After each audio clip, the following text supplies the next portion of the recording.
This is episode 162, season 4. Tonight we have Jeff Fletcher with us. We got a full house tonight. Look at this. This is incredible. I always love it when we have a full house. My name is Sean Simons, also known as PPG Grandpa. You can find me at ppggrandpa.com or here every Monday at ClearPropTV.com, PPG Grandpa's Paramotor podcast, or listen to us at paratalk.org. Like we normally do, we're going to introduce all the panel members before we get to Jeff, and then we're going to have an amazing show tonight. Tonight, we got some giveaways too, so make sure that you tag Will Fly in the super chat and say, hello, I'm here. We're giving away stickers, decals, and a custom harness, a custom kiting harness. Must be present to win, so please stay here for the entire show. Welcome everybody. Tonight we have Oliver in the background. He's just gonna stay there and watch. So hello Oliver, thank you very much for hanging out with us, buddy. We also got Scuba Steve, also known as ParamotorDude.com. How you doing, buddy? Good to see you, man. I'm good. Look forward to it. Absolutely. Anything going on with your life that we need to hear about real quick? No, just bad housing problems, trying to close on a house, which hopefully happens tomorrow. Well, cross our fingers. Hopefully it does. Cross our fingers. Good to have you here, buddy. Glad that you're, hope you close on the house. And thank you for helping out with us in the background. No problem. We also got James Bevel. What's up, buddy? Good to see you, man. What's up, bud? What's your .com that we need to go to? JBPPG.com. Man, say that quick 3 times in a row. You're going to be giving away some stickers and decals tonight, right? That is correct. Excellent. Thank you, buddy. We appreciate you. We'll be talking with you later on tonight when we spin the spinning wheel. We also got Jim Simard from Canada, the guy that has maple syrup smelling money, but been all over the United States and Mexico over the last couple of weeks. Amazing. How was your trip, bud? Oh, it was really good. You'll never guess how many people wanted to smell my money. Are you kidding? Are you serious? I am 100% serious. And fortunately, I brought a couple 100s, so I was able to share. I hope you recorded that. That's freaking awesome, buddy. I never even thought about it. Dang. Well, if you didn't record it, I don't believe you. It just didn't happen. Didn't happen. Just ask Travis. He was sniffing my money. That is crazy. So you are our official sponsor. So tell us a little bit about Care Printing and Publishing, please. Oh, well, we got a printing company here. We can print pretty much anything you like, stickers or checks or invoices or whatever. You name it, we can do it. So if you'd like to take advantage of those services, we'll be happy to help you out. Just contact us at 1-800-946-4027 and we'll make that happen. Excellent. And if you've mentioned PPG Grandpa, we'll give you 10% off. What? I'm worth 10%? I love it. You also got that QR code too, right? So you need to hit that QR code real quick. Go to that, go to his website, create that free account so he can send you out some free stuff if he wants to. That sounds good. Excellent. Well, thank you, Jim, for everything you do. We appreciate you, man. Thank you. We also got our very own Linda Anderson, our Paramom USA. What's up? Woo! Hi, everybody. Welcome. It's Monday night. Welcome, panel. Welcome, people that joined our panel tonight. Love to have you and our guest tonight, Jeff. And I just want to say hi, chatters. Enjoy the show. It's going to be a good one. Mondays are always good here. I love my Mondays. And if you want to be a guest on my show, just go to ParamontUSA.com. It'll take you right to my Facebook page and you can PM me and I'll say, hey, I want to be on your show. That's it. You notice how it's her show? Yeah, I noticed that. Yep. I always call it my show too. Because then they won't know. They'll be like, what show are you talking about? So I always say my show. Yeah. You know, Yeah. because they know. She's PPG Grandpa now, apparently. Yeah. Excellent. My show. Well, thank you very much, Linda, for all the stuff that you do. She you. definitely books a lot of people. She got everybody on the show. She's been with us for 4 years, and we appreciate your help. And I'm glad I don't have to pay you because I don't have millions and millions of dollars for all the stuff you do. So thank you very much. I know, I'd be rich then. I know. Gosh. Just wait a little bit. I'll be rich. So thank you, Linda. We appreciate you. Thank you. We also got Ryan Rides. What's up, buddy? Good to see you, man. How's it going, Sean? Doing absolutely amazing. Anything new in your life, bud? Just fighting the good fight. Just working. That seems Not a whole lot this time of year. Just getting excited for the spring and looking forward to getting in the air, just like everybody else. everybody's ready to run into the sky. Absolutely. Well, good to see you, Ryan. I'm glad that you're here. We also got Will Fly from willflyppg.com. What's up, buddy? What's up? What's up? I mean, look at our panel tonight. It's going to be a really good show. Yeah, so it's good to be here Monday night. And I have not been flying since I took that little trip down to Florida. So I'm going to have to make it a point to get back up in the air. Definitely. I'm missing it. Absolutely. I hear you. It's been crap over here in Arkansas too. If it's not snowing, there's tornadoes, there's hail.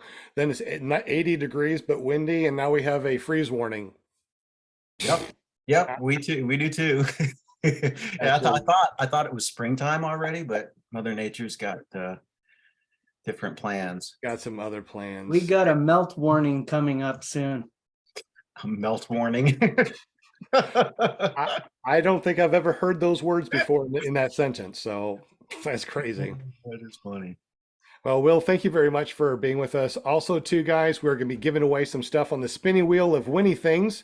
So if you have not done so already, please make sure you say hello to Will Fly. Let him know that you're here. We're going to give away some stickers, decals, and of course, a custom kiting harness from our amazing guests, which I am ready to finally get to. Sorry it took so long, Jeff. We normally don't have so many people here, but they heard that you're going to be here and they wanted to be on the panel. So, hey, it's your fault, Jeff. You are way too popular. How you doing, buddy?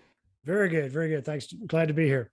Man, I tell you, your resume is incredible. You've been flying almost your whole life, been in the Air Force. You've been flying Southwest airplanes commercially. You've been flying PPG and trikes for 6 years. You got a flight school that you are flying in. You do tandem training. My goodness, what a resume. So without further ado, Jeff, please tell us a little bit about yourself and how in the world did you get into paramotoring? Okay. Yeah, I never really envisioned like doing flying as a career or anything. I grew up in Northern California, and when my parents retired, they drugged me to Arizona. So ended up going to college up in Flagstaff and doing computer engineering. And somewhere about my junior year, I realized that I was developing an aversion to working in a cubicle the rest of my life and turning into Dilbert with my tie curling up. So I thought, well, I'll go in the Air Force and I'll be an engineer and go do that. And, they'll take care of me. I was fortunate. I was able to get out of college with no student loans, but I was broke. So at least I had that going for me. So I thought, they'll take care of me. But anyway, a friend of mine who was in their ROTC program is like, oh, don't do that. Go be a pilot. And I'm like, what are you talking about? That's an option. And so I went and checked it out, and timing happened to be very good for me, that I went down and applied, passed all the tests, did very well, and got into the ROTC program. It's a minimum 2-year program. And since I got in my junior year and at the end of my junior year, I had to extend college a year. So I ended up cutting my class load in half and taking ski class and making sure I had a couple of days off to, since I was going to school up in Flagstaff.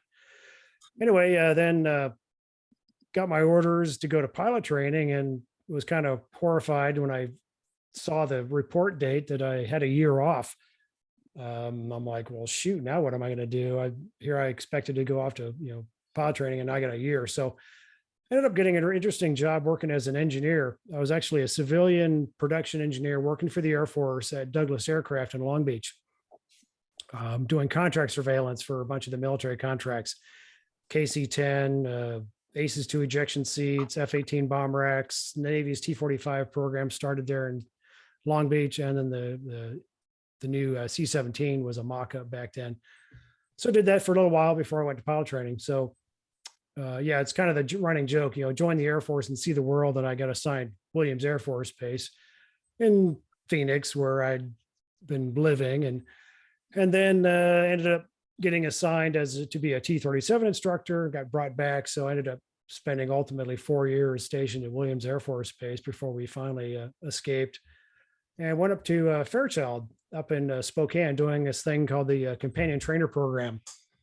Back in the day, in the days of SAC, Strategic Air Command, the B-52 and KC-135 pilots, the saddle alert, and weren't getting a lot of flying.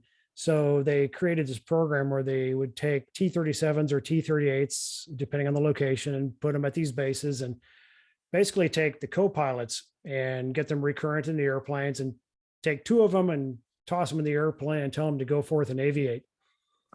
Very economical program, was very successful. So it was a good way to get experience for these guys before they upgrade to aircraft commander. So I was one of 4 instructors up there at our detachment, training like 66 pilots, I believe we had. So it was an awesome job living up in the Northwest. Loved it. If there was any way I could still be up there, I would be there. But so after 4 years of doing that, loving life, got a phone call from the personnel folks, and it's kind of like, what do you want? And they're like, well, basically I found out I was the oldest instructor pilot in Air Combat Command, and the number 2 guy was also in our little 4-man detachment. And I'm basically coming up on promotion to major, but I did not have any what they call major weapon system. I had been flying T-37s my whole career. So long story made short, I hung up the phone with them, and I literally looked across at my buddy, Dave Pruitt, and he's filling out some paperwork. I'm like, what's that? What are you doing? And he's like, oh, it's an application for the U-2 program. I'm like, give me that. And so I literally copied everything he did, and we came down, both interviewed together, and got accepted into applied for the U-2 program, went down for a flying interview, which was quite an interesting process. And when I came back from that, they actually had an assignment board to give me an assignment, but I'd already questioned, which would take priority, the U-2 or whatever assignment they tried to give me. And they said, well, obviously the U-2. So I called them up, and it turns out they'd given me an F-16 to someplace. And I said, well, no, thanks. I'm taking the U-2 assignment. Very happy with that. And so that's what I did. So I went down there with a plan to basically finish out my Air Force career down at Beale Air Force Base, and not be moved around all over the place, and become a instructor pilot. And so after doing a year of operational flying, the Tweety Bird, became an instructor pilot, and then later a 2-seat instructor pilot, and then also an interview pilot. So I was one of the handful of guys that was checked out to do brand new interviews with all of our new guys. So that was an amazing experience.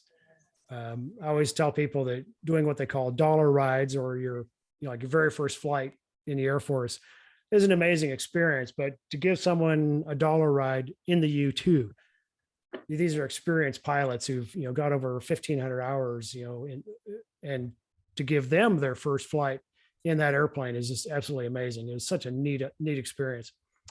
So I did that, and then got out of the Air Force. Really had no desire to go to the airlines. Since I was an engineer, I just kind of assumed I'd go, work at some contractor somewhere. Our contractors had a list of companies that literally was like an inch thick, that if you had your engineering degree and your TS SCI clearance, you'd have a job like tomorrow. I mean, because it's so hard to get the security clearance that, you could have a job. So I just kind of assumed I would be doing that. But one of my buddies came up and just kind of walked in and said, hey, want to go get our type ratings together and go fly for Southwest Airlines? And I'm like, sure, what the heck? And so I ended up doing that. At the time, in order to apply for Southwest Airlines, you had to buy a 737 type rating, which is, $8,000 and a couple weeks out of your life. And, but once again, timing was very good. Our class all did very well. We got hired and in the spring of 2000 and been flying with them ever since.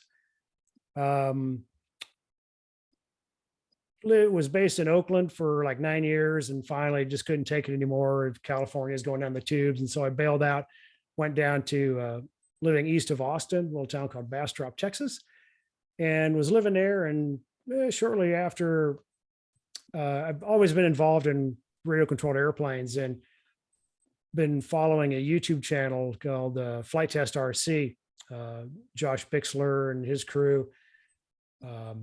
Anyway, one of their things that they do on their show is they have a lot of interest in full scale aviation. They do segments occasionally on full scale aviation. And they went to Oshkosh one year and they saw these things called paramotors. They saw the Paradigm aerobatic team and they thought, well, that's pretty cool. So they went down to Aviator and did a little segment on them. And they were so jazzed that 6 months later, like 4 or 5 of them all went down there to get paramotor training. And they published a very, very well done, like a 4 or 5 part video documentary of their experience. And so that's, I think, where I first kind of got exposed to paramotoring was through their videos and just watching it and learning about the guys at Aviator, Travis Burns and Eric Farewell and what they were doing. And I knew they were growing tremendously. Some part of me just felt like I really needed to reach out to these guys and get a hold of them. My background in the Air Force, obviously being an instructor pilot, but when I was doing my reserve job, we did courseware developments. We're developing computer-based training, syllabuses and all this sort of stuff. And I had a real curiosity of, what are the guys at Aviator doing? Like, what could we possibly do or, to improve their training, streamline things, or just how are they doing? So I was just kind of really curious about it. So I reached out to them to find out about training and of course found out that they were severely backlogged and it was going to be quite a while, potentially a year or more to get training. But then they told me about this thing called the Alliance Partners and that, oh, by the way, there is an Alliance Partner there in Austin, Lone Star Paramotor with Ron Turan. I'm like, sure, what's his number? So I contacted Ron and said, hey, where do you guys do your training? And they're like, oh yeah, come on out. Friday we're training out here at Lake Kyle Park. And so I went out there and took one of my commercial drones. I've got my commercial drone certification, all that. So I took one of my drones out there and kind of video their kiting practice. And that was honestly, it was tough to watch because I'm watching these guys doing kiting and some of them were doing well. Some of them were, doing normal, but I was just inside of me, I was just screaming like, I got to try this. Like, I just like, give me that. I got to try this. It's like, how hard is this? Is this really as hard as this looks, but anyway, made a video for Ron, just kind of showing what they were doing and said, hey, how do I do this? And he's like, well, I got an opening in my class like next week or two. And I'm like, I'm in. So it was like, all right. no question. So let's hold on right there. Right before you're ready to jump into class, we got some questions in the super chats. Yeah, absolutely. Steve, can you ask one of the questions, please, Steve? And you're still on mute, buddy.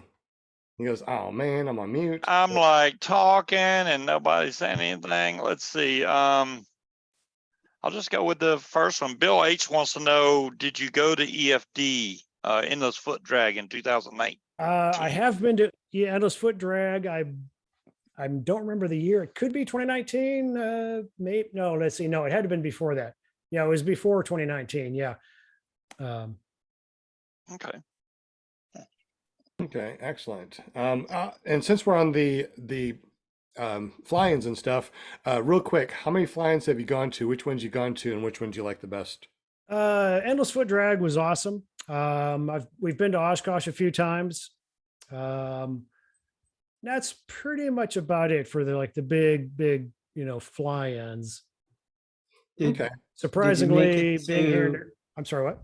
Did you make it to Arizona Flying Circus this year? Interestingly enough, I've been here for a number of years, and for some reason or other, I've just either been working or people ask me like, are you going to go? And it's, there hasn't been a big desire to go down and do that for some reason. I don't know if I know there's been some incidents and things that have happened down there over the years, and just seems like something always bad happens. And I just kind of like, yeah, I just really don't want to be involved with it down there. And one of my instructors went down there, and he went and checked it out, and he came back and he was like, yeah, it was pretty crazy. And he was kind of a similar thinking. He says it'll probably be a one-time event for him too. Okay, I think if when I go there, which I will eventually, I think I'll just go there to watch. I don't think I'll bring a paramotor. Exactly. I'll just go there to observe. I'll be the observer. I think you're right. That's kind of the way to go. Yeah. It seems like a crazy circus. All right, James, there's another question in the chat. Can you read the next one, please? And you're on mute too, buddy. Don't forget to unmute. Oh, we got you right here. Brian Franz, he wants to know why he switched from jets to paramotors. I'm kind of curious myself. Well, it's not really a switch. I mean, I still fly jets for work. I mean, it's fun. It's an intellectual thing. It's an easy paycheck. I also am a CFI, double I. I'm a flight instructor. I'm actively teaching a few students right now. So, but, I always tell people, it's like, if I'm just going to go out and go do something for fun, I grab the paramotor. I mean, it's like, hello, it's like, who wouldn't? When I did a flight on my YouTube channel, I did a flight around the Santan Valley, over the Santan Mountains several years ago. It happened to be like a Thanksgiving morning. Weather conditions were perfect. I took off and just said, I'm going to go that way, and flying over the Santan Mountains, and just was kind of sniffing around to see if there's any, rotor or anything around the peaks, and turned up at just one of those perfect days with no turbulence, absolutely dead calm. I'm just like going around the peaks and down the valleys and just going whatever looked interesting, wanted to go look at. Made this video, and then I showed my son, and he was absolutely blown away. He was kind of like, why doesn't everybody do this? And he's like, this is amazing. It's like a 3-dimensional dirt bike. I'm like, right. Literally you can just kind of wherever you want to go, however high you want to go.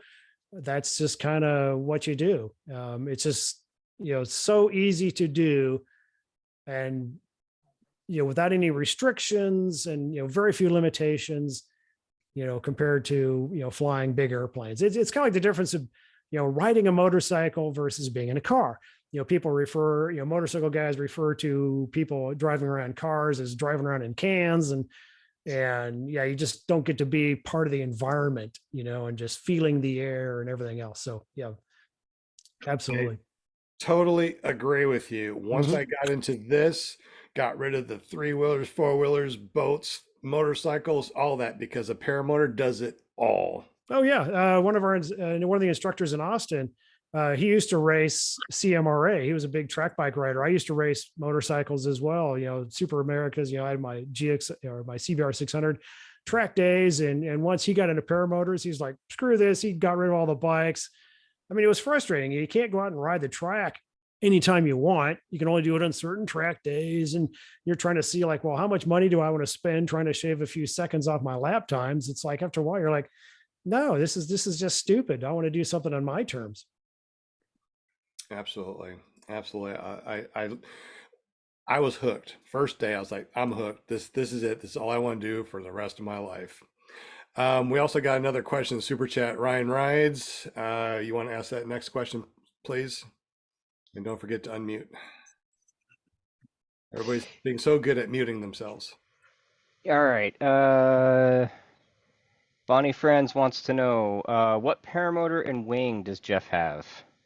Well, I fly a Parajet. Well, we started off with Air Conception, the Nitro 200s. Those were our school motors. That was my first motor, electric start. We started having kind of supply chain issues. They just could not meet the demand and the numbers that we were demanding of them. So we switched over to Parajet, manual start with the Moster 185. And initially we were kind of like concerned, like, oh man, they kind of like the E-start, and then once we got used to it, we realized, yeah, no big deal. Nothing. We're not missing anything, and love the durability of the Maverick, the titanium frame. I mean, just the way the thing is designed, the shapes of the cage and the bottom, it is so durable, withstanding, butt landings, all that sort of stuff. And we have taken motors that have completely been wadded up and turned into a pretzel, and we can unbend them. I made a tool that I called the, it's like the frame bending tool. It's basically I 3D printed some like roller wheels and screwed them into a 2x4. So it's kind of like a roller bender. And so you can take it and kind of walk your way around a hoop and like make an egg and turn it back into a circle again. And in just like literally seconds flat. So, I love the malleability of the titanium, but I've always flown ozone wings. We started training on the Mojos and the Spiders and working our way through all the models or most of the models there. So my current wing is a Freeride 19, and I flew a Spider 22 for a very long time. I had a Roadster 26 as a kind of a big wing for high altitude stuff. But yeah, I've got pretty much every ozone wing size. We also have a Speedster 20. That's my son's wing. That's a fun wing. So yeah, mostly ozone. So what is your go-to wing and paramotor? I think that's maybe what they're Oh asking. yeah, just the Moster 185 on the Maverick frame with the Freeride 19. Absolutely. Freeride is such a versatile wing. Just I love it. So In real fact, quick, quick side story. When Tucker won the Icarus race, he won it on a Freeride 19. And during watching those videos, I was really intrigued with, he was really intrigued with the wing and how it performed for him. And after he won the race, I got a text from Ron, and Tucker was sending the wing. He had to send it back to the Aviator, but anyway, he sent it to Ron, and Ron texted me. He's like, "Hey, I got Tucker's wing. I think you need to demo it." I'm like, "Oh yeah, I'm in. I can't wait to try this out," because I was really kind of curious to see, like, what is this D-rated slalom wing? How is this going to behave, compared to like a Spider, something that I'm super comfortable with. And, is it going to be like crazy, dynamic? And, if you twitch, it wants to roll inverted and kill you, or, what is it like? And I was very pleasantly surprised to find that, in my opinion, it was very progressive. It was very docile. I loved that, you could start do wing overs, and you do your first pull. And from there, you can just do weight shift and get as big as you want. I'm like, oh, this is really cool. I was just super impressed with the wing. And so I'm like, okay, well, I got to buy one of these, because, I did have some concerns early on with, like, maybe I was like skipping wings, because some of my buddies were, they do cross countries. And so they're looking at maybe doing the Scirocco, or the Speedster, going to a C-wing. And so I was thinking, well, should I get that one first? But like, well, I like doing acro. I've done SIV. I like doing, acro and things like that. So I'm like, well, get the thing that I'm going to be doing. So I ended up getting the Freeride. Interestingly enough, both Ron and Parker, or the other instructors at Lone Star, they had been on Speedsters and Scirocco's.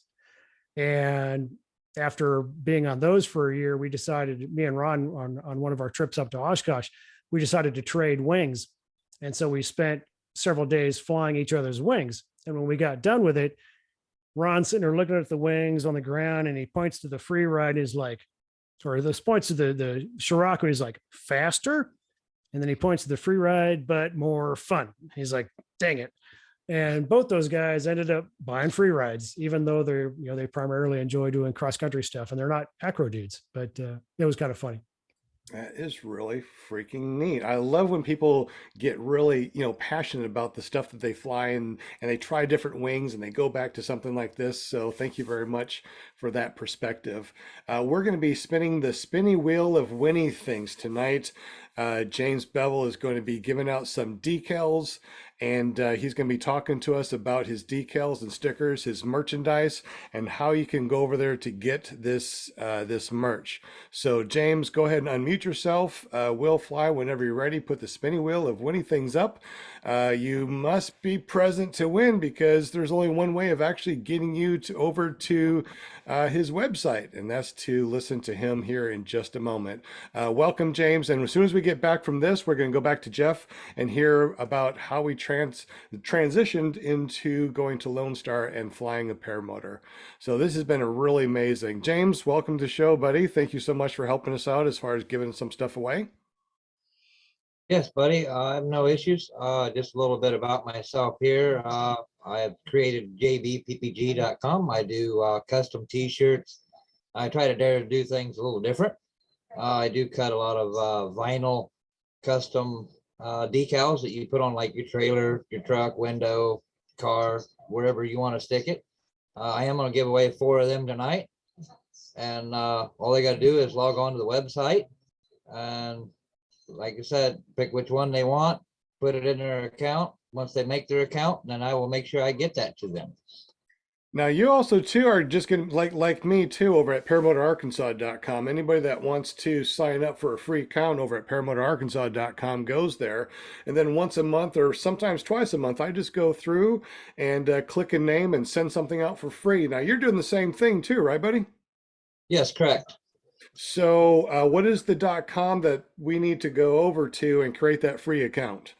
That would be jbppg.com. JB as in James Bevel, right? JB? Correct. JB, like James Bevel, ppg.com. Make that free account. Not only will you have a chance of winning one of these stickers for free throughout the months that are coming up, but also too, today we're going to be giving away 4 of these stickers. All right, so let's go ahead and shuffle. Wait a minute, before we shuffle, we got Paramount that needs to say hello to everybody. Oh, yeah. That's right. That's okay. I was just hanging out here, just waiting. It's all good.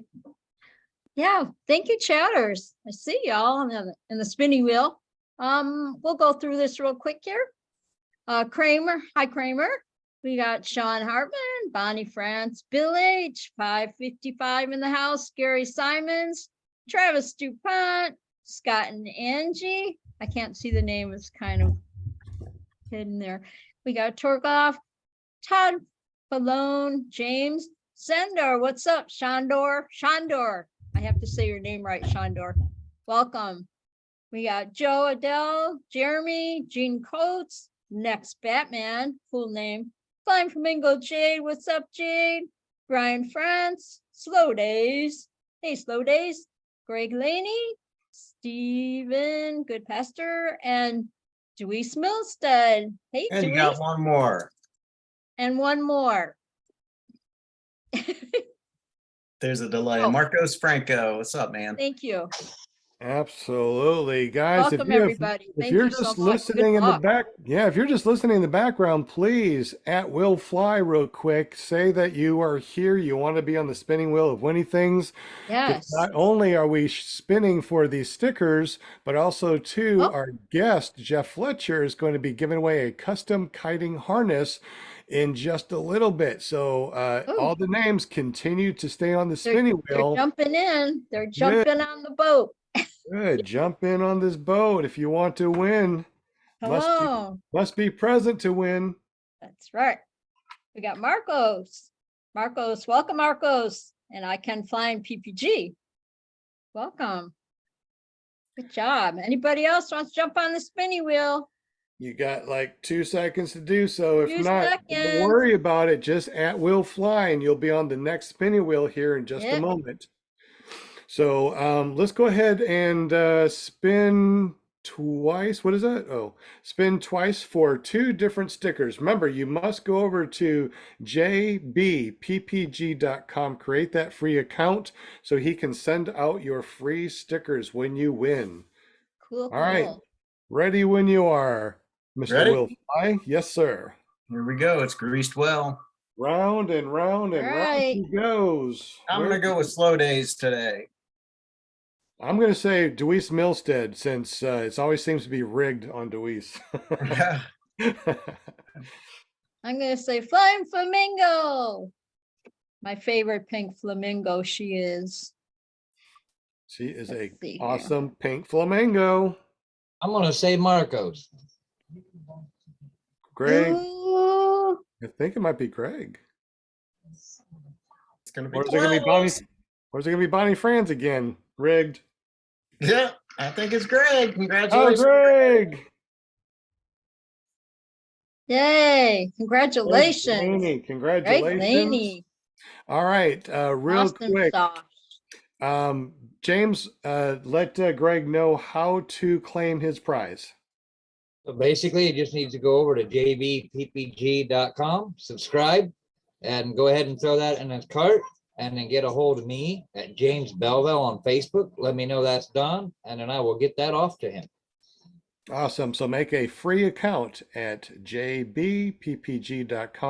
And that goes for everybody out there. Remember, he's just going to be giving away free stickers throughout this month and next month and the following month. That's all he wants to do is give away some free stickers. He also is going to be giving away some gift cards in the future too. He's got something really special at the end of this show to talk about. All right, let's spin it one more time and let's get back to our guest, Jeff Fletcher. All right, I got you on there, Vance.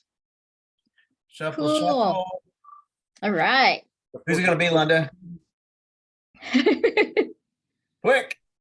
Oh. Who's it going to be? Who's it going to be? I'm gonna say torque off.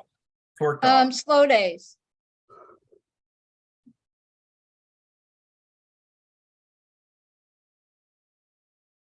Who's it gonna be?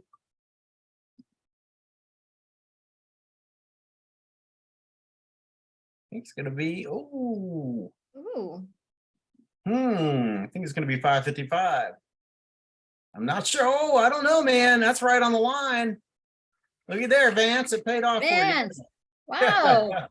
you. Congratulations. Yeah, congratulations, man. Winner, winner, chicken dinner. Cool. So we got Vance Oliver won that one. And yeah, just put him on the wheel. Right on, man. It's a cool spinning wheel if I've ever seen one. Can't hear you. Marshall. Nope, can't hear you, man. Cool. Congratulations, everybody. No, can't hear you. Who? So- What? Well, I'm curious, Jeff. I mean, I know you've flown jets and all that, and I completely get it. I mean, flying paramotors is completely different than flying general aviation or Testing. Hey, we hear you now. Oh, So okay, good. what is it that you know that really attracts you to flying low and slow or flying slower than a jet? You know, what kind of what Well, does it's it? the yeah, I mean, I always talk about, you know, it's that kind of stuff of dreams, you know, literally running into the air. Like if you just run fast enough with enough commitment, you could somehow like go into the air. And that's about as close as we can get to actually doing that. I mean, the visibility and the speed at which you fly down low, you actually get the perception of, you know, that you're actually moving. And you know, the higher you go, things just kind of appear stagnant, like it's not even, nothing's happening. I mean, now granted, you know, flying at 70,000 feet in a U-2 gives you an amazing perspective. It's mind blowing, but yet, you know, the most fun part of that airplane is being down low, you know, doing touch and goes and stuff. And that's to me is the fun part, you know, just doing landings and all that physicality. And that's what I like about the paramotor is just the, you know, it's just kind of a unique challenge, you know, kiting the wing and then once you're in the air, just being able, just the freedom to go wherever you want to go, pretty much when you want. Excellent. Now we're going to be talking about you're going to Lone Star to learn to fly. But before we get to that, tell us a little bit about your school, Desert Aviation, DesertAviators.com. Sure. Yeah, we are a paramotor flight school here in Santan Valley, Southeast Phoenix. We started up when we moved here. It took a while. We kind of started up right in the midst of COVID. So it took a while to get, you know, like it took forever, like for instance, to get our Falco from Parajet. I mean, like over 6 months to get our trikes. But anyway, it took a while to get our equipment built up and just kind of let everyone know we're here. There was kind of a lot of brand recognition, if you will. You know, people know who Lone Star was, and there was, you know, kind of talk with Aviator, like, oh, yeah, maybe we'll be like a, you know, like an Aviator West or some kind of a presence like that. But we decided, you know, just kind of do our own thing out here and train. And I was very fortunate that shortly after starting up, I was actually building a motor simulator for the back of the truck. I welded up a big rig that mounts in the back of the truck with a winch, and I have a hanging harness, full riser setup on it, so I can have a student in a harness, practice like they're kind of running in place, and actually raise them up off the ground to simulate like taking off. And then once they're hanging in it, you can do weight shift. And unlike a riser type setup where like we used to have where, it's kind of locked in onto a frame, you can actually do weight shift, and you can kind of see what happens when you. Uh-oh, is that me or is that everybody? No, that's Jeff. Oh, bummer. I hate when that happens. So Jeff apparently lost internet connection. That unfortunately happens every once in a while. So let's go back to James Bevel real quick. I was trying to say before my mic went crazy, tell Vance Oliver how to get those stickers that he won. Again, all he's got to do is right there behind me, show up at JBPPG, sign up for the free account in there, go to the decal section, pick the 2 decals that he wants, put it in his cart, and I will make sure I get them sent out to him right away. Did you say 2 decals? That's awesome. Yeah, that's nice. I'll do two apiece. Wow, very generous. Thank you very much, James. What was that? It was JB. Yep, JBPPG. Like James Bevel. Gotcha. Okay, yeah. JPPG. It's right behind him. Just look. It's hard I guess to it see. is, isn't it? It's hard to see the JB. You might need to change that JP to be, I don't know, red, because it's hard to see, I guess. I was trying to be nice to give him an extra plug, for those who can't see or listening to the podcast. Absolutely. Hey, the tougher it is to learn to say, the more you're going to remember it, right? Right. Yeah. Right on. Jeff, whenever you get back here, say something so we know that you're here, because we can't hear you, buddy. And you're totally gone. I don't know where you went. So Jeff, whenever you get back, let us know, buddy, and we'll continue the interview. I sent him a friend request. I hope it didn't crash his computer. You crashed his computer, man. It's that maple syrup smelling money that crashed his computers, man. He's probably focused on that right now. That's crazy. So hopefully he'll just come back real quick. Hey, Jim, since you are our official sponsor, can you tell us real quick about your Care Printing and Publishing again, bud? About my Care Printing and Publishing. I care about printing and publishing, but I don't want to publish anything. So don't ask me about publishing. I can print virtually anything. And Jeff is back. He saved me. Yay. Jeff, you're back, Gremlins were buddy. definitely at work there. Anyway, I was starting to say, anyway, I ended up meeting a student named Jared Kelton, who is an amazing individual. His day job, he's as a tattoo artist. He's the same age as my youngest son. But as soon as I met him, I went home and I told my wife, I says, I think I met my Parker, referring to Parker, who was one of our instructors back at Lone Star, who is an amazing guy. Anyway, right from the get-go, before he even started training, he was very enthusiastic. And I'm like, look, if you're willing for it, you're going to be one of my instructors. And he's like, I'm in. I want to do this. I said, I absolutely want to do this. So trained him up, and then he kind of did the same path that I did at Lone Star. As soon as I got training, I realized this is what I want to do full time, be an instructor. And so I did everything from that point to get all the ratings and, getting the PPG2, PPG3, and, getting the instructor ratings, going through that process. And so did the same thing with Jared. And so it's been a very neat process, just training him and working with him. And he's been an invaluable asset to me here at Lone Star. Right now, he's a USPPA foot launch instructor, wheel launch, and he also has his tandem exemption, so he's full up, can do everything just like me. So we love it. But I've worked with Ron Tran for a number of years back there in Texas, and then we have 4 children. They all went to school out here in Gilbert in Arizona, and so we came out here and decided to start the school up here.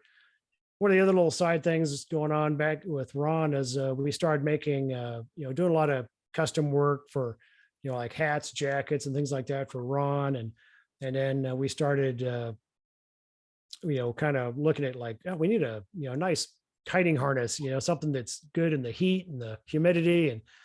And so we started doing a nice custom kiting harness. And so we started making those, and then people started kind of catching on, liking them, and they're like, hey, can we get some of those? And next thing you know, Aviator wants some. And now there's, 3 or 4 other flight schools that I make them custom with their logos and stuff on them. So got a whole side thing going on building those things. One of my oldest daughters had a business making custom body armor vests for police officers. Son-in-law's a police detective. And anyway, we ended up kind of inheriting all of that equipment as far as like sewing machines and embroidery machines and stuff like that. So that's kind of a fun little project that we do on the side. I made some giant laser cutters to, cut out all the fabric. And so we got a full up production facility here going on my spare time, when I'm not training students. That is awesome. All right, so let's get back to, you went over to Lone Star and you're ready to get some training. I think everybody's been waiting for this, so go ahead and tell us your story, buddy. Yeah, it was kind of funny. I think most of the guys in that class that I was with had all seen that flight test RC video. We were all a bunch of drone geeks, RC pilot guys, and very similar backgrounds. So we had a really good time in the training. It was quite interesting. It was first, I think it was kind of unusual that I think I soloed, me and another guy, we both soloed on like the afternoon of like day 2. We had some kind of crazy things conspired and we soloed very quickly.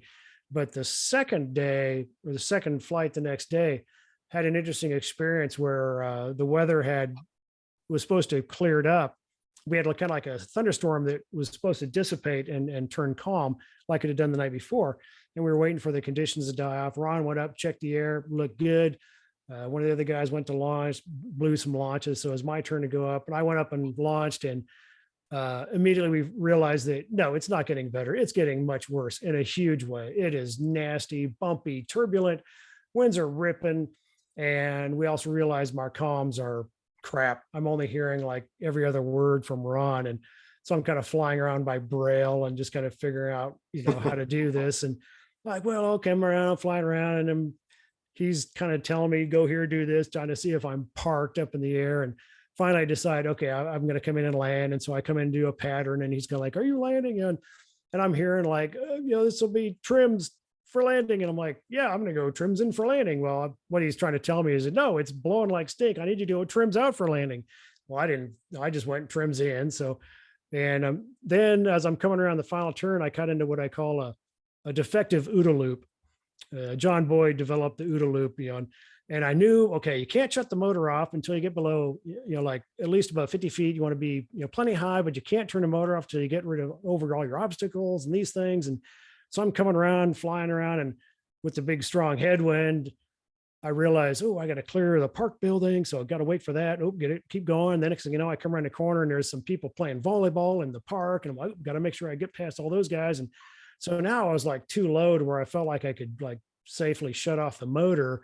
So now I'm just like, screw it. I'm just going to fly this thing down to the runway under power, except it's my second flight. So my throttle control sucks. And so I'm getting these big oscillations, and it was poorly timed. So I was in the middle of a kind of a swing and tried to flare and basically had nothing, and managed to land in like the one little patch of gravel that is on the whole grassy field, and kind of slid in, took a knee, the kind of hit pretty hard, and the motor, the prop, if the frame hit the prop, like actually hit the tank, punctured the tank. So I'm kind of down on one knee and my kind of all fours. And now there's fuel pouring all over my leg. And I'm thinking, this is how it ends. I go up in a burst of flames. And other than that, just had a skin knee. But it was pretty crazy because I was trying to think like, what happened? I'm just over the whole night just thinking, what did I do wrong? What happened? And it was amazing. In all my thousands of years of flying airplanes, the thought of going around never occurred to me. I'm like, how is that even possible? And the next morning, so I wrote a letter to Ron saying, this is what was going on. And I can't believe I didn't think about this. I'm like, shoot, if if I'd seen like a visual signal from you on the ground, like, make a big X or like do a go around, or maybe that would have like, oh yeah, go around.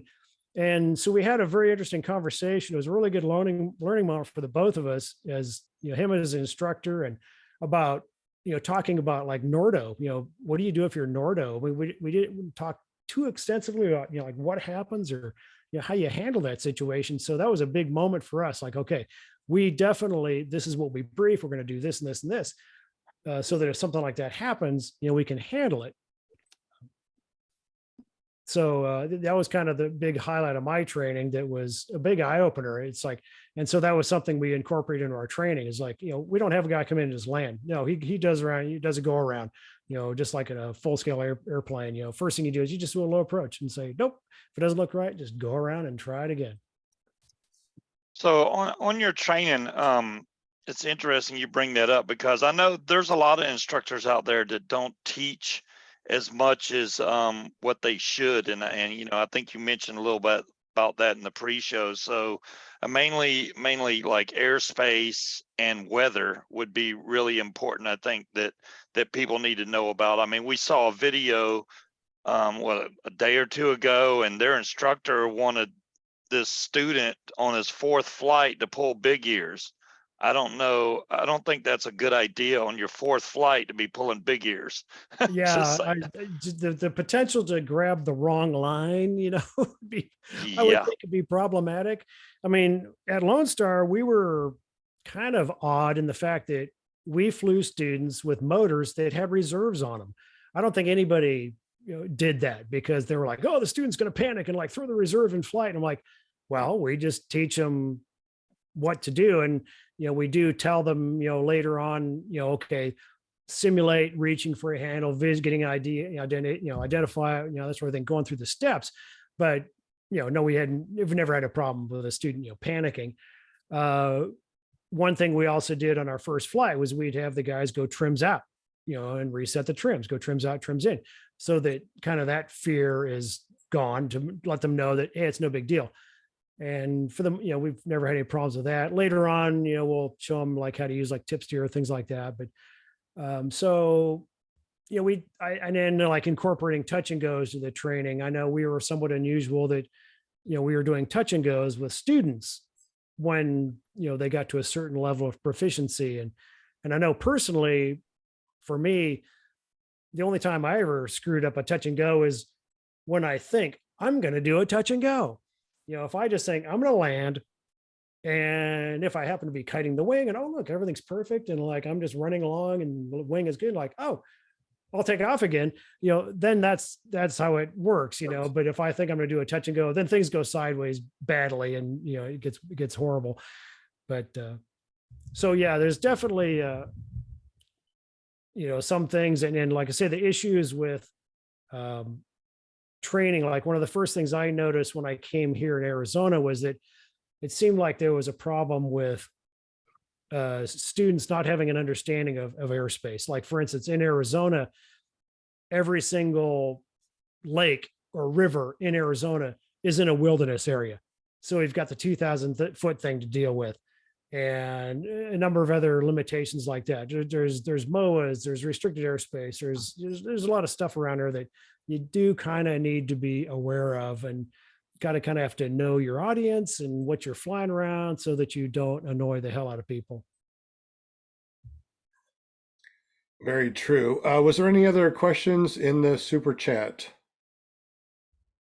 Scuba Steve, did you have one?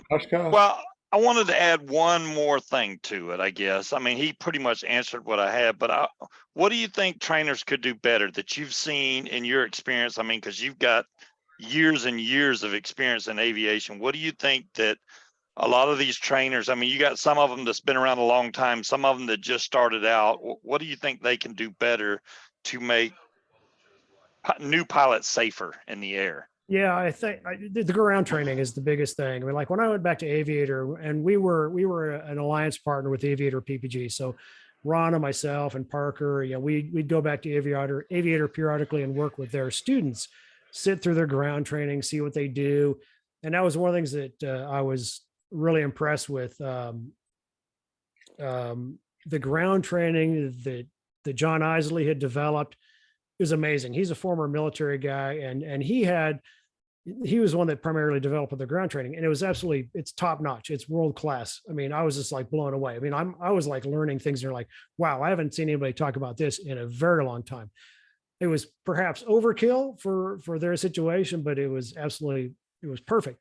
And so that was one of the things that we took with us at Lone Star and both Desert Aviators, was making sure that we incorporate a lot of ground training, talking about aerospace, talking about weather, safety things, spending a lot of time talking about, just the ground training, not just go out and doing all the physical stuff of flying, but getting in the classroom and sharing all those things and explaining why it's important. I mean, and it is nice from my perspective that, like, when we talk about, for instance, I show them a chart from the regulations that show, like, VFR cloud clearances, and like, there's this huge mass of numbers. And what I try to press upon people is like, okay, notice the trend here. It's like the numbers get bigger the higher you go. There is a reason for that. That's because the higher you go, you got airplanes popping out of clouds, maybe 500 or 1,000 feet above you.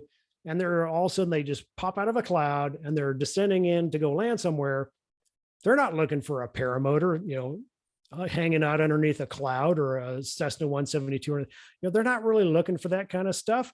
And so you need to have those visibility and distance and altitude limitations so that you have time to react and get the hell away from them before you get run over. And so, it's all that kind of stuff. There's a reason for those rules, and it's so that everyone can have time to get out of everyone's way. I watched a video. I watched a video of a guy today. It was like a paramotor crash, but I assume, when you're training most of your students, y'all do hang checks and stuff.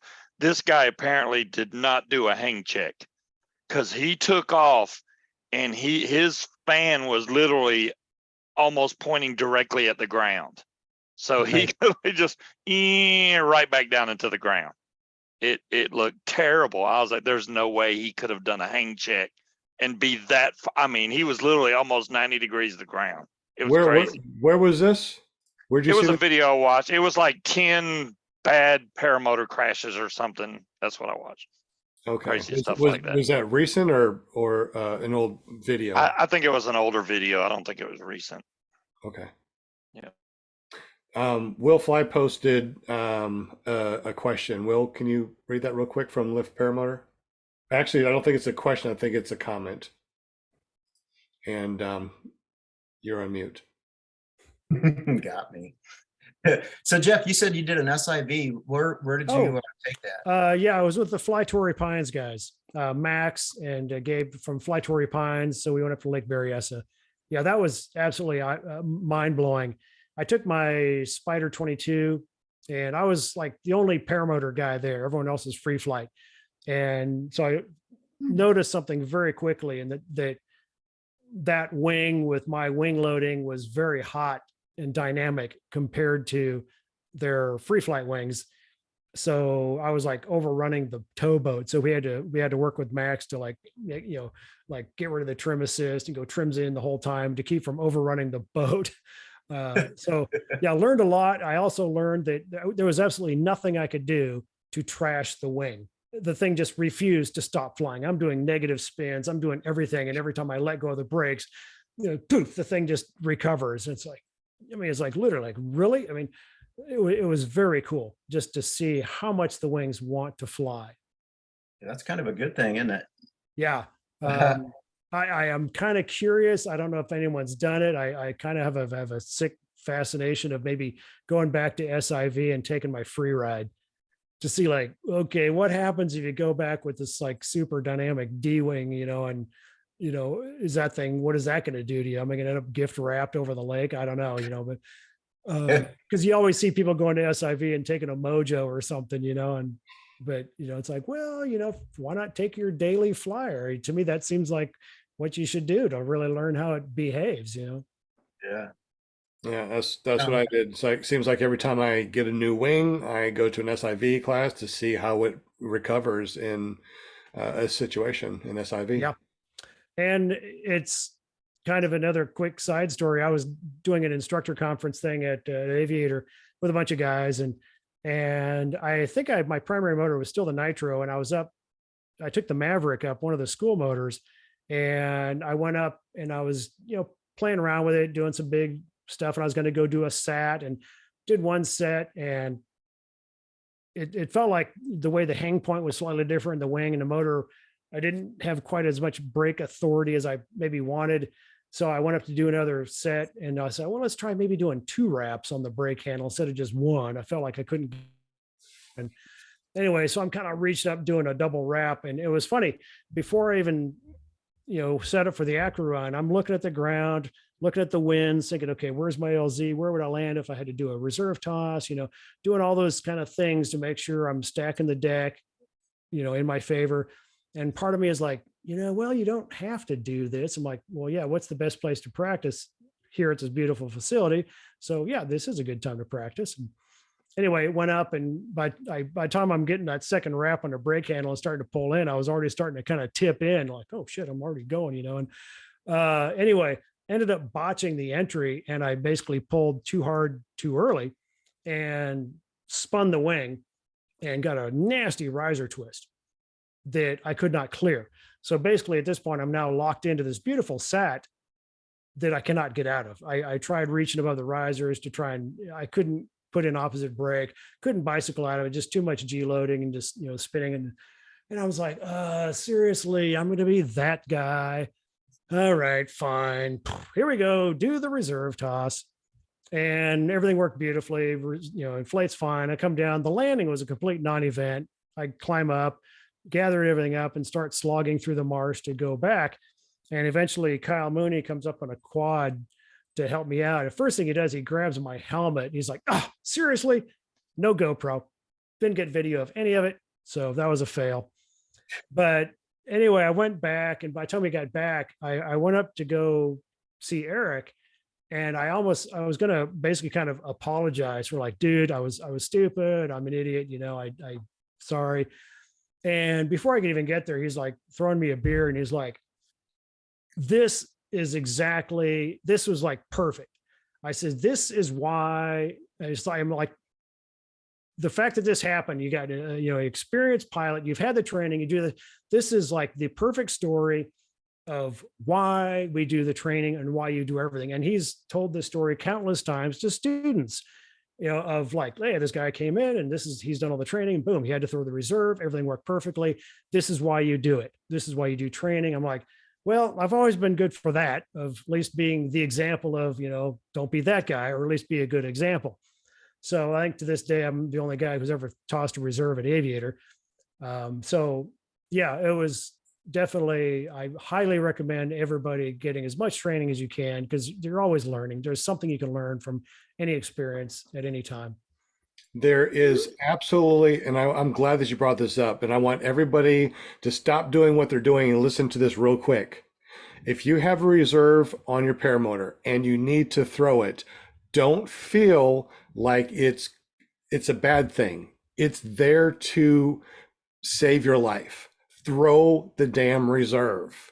And that is what I want everybody to understand, that we've seen way too many videos of somebody spiraling down and hitting the deck and never throwing that perfectly good reserve because they didn't want to be that guy.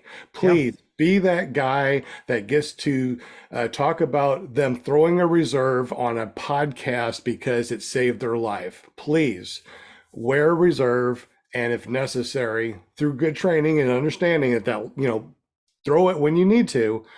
Come down on that reserve, come on the podcast, talk about your amazing job that saved your life. In fact, I think the reserve that I actually used, we repacked it, and I think we actually gave that very reserve to Anthony Vella. Because he was kind of the guy that we were like voting. He was like the guy we voted most likely to die in a paramotor, but he always flies so low, a reserve wouldn't help much anyway. But I think we actually did give him our reserve. That's awesome. Hey, I have one question real quick, Jeff. Have you, because you said Torrey Pines, I don't know if you ever met my son, Robert Michaels. he's flies out, he paraglides out of he used to paraglide out of Torrey Pines quite a bit. Oh, okay. And he has this show, Paragliding Talk, Oh, okay. on Thursday nights. No, I've not met Yeah. him. Yeah, because like I said, I have never been to Torrey Pines. Okay. There, because all the training they do is up at Lake Berryessa, northwest Okay. of Sacramento.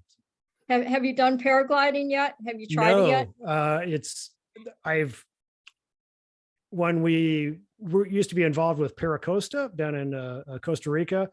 I know they do a lot of paragliding, and I was really Mhm. fascinated with that. I'd love to go down there and try that, but I Yeah. have not tried it yet. I know. Better have a reserve for that. I'm just saying. Oh yeah, Yeah. that, and a couple of reserves sometimes. Yeah, and I learned very quickly talking to Max, like why you have a steerable reserve as your primary than the other one, because most of the time where those guys fly, you need to have a steerable reserve to make sure you land someplace you want to land.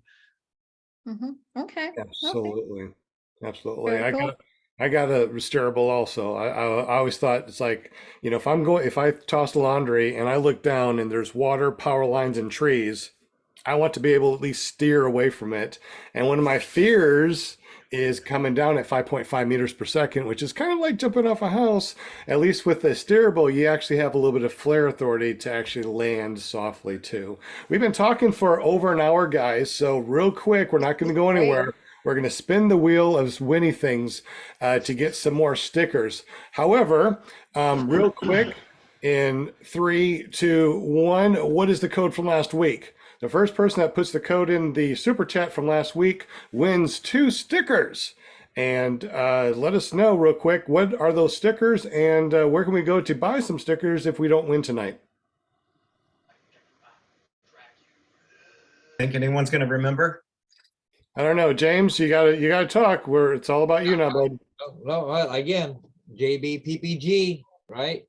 And then I take this opportunity to let everybody know that I did make a 10% discount for everything on my store, as long as you use the ClearPropTV all caps code. Bonnie Friends, I think, just got it. Flyby. Mm-hmm. Yep. If that's the code, I thought it was a different code, so I don't know what's going on now. The other code was for the after part.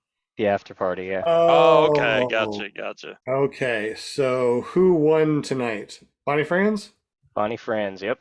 Excellent. All right, well, that's really awesome. I'm glad that you remember. We got the wrong code here in the background. Uh-oh.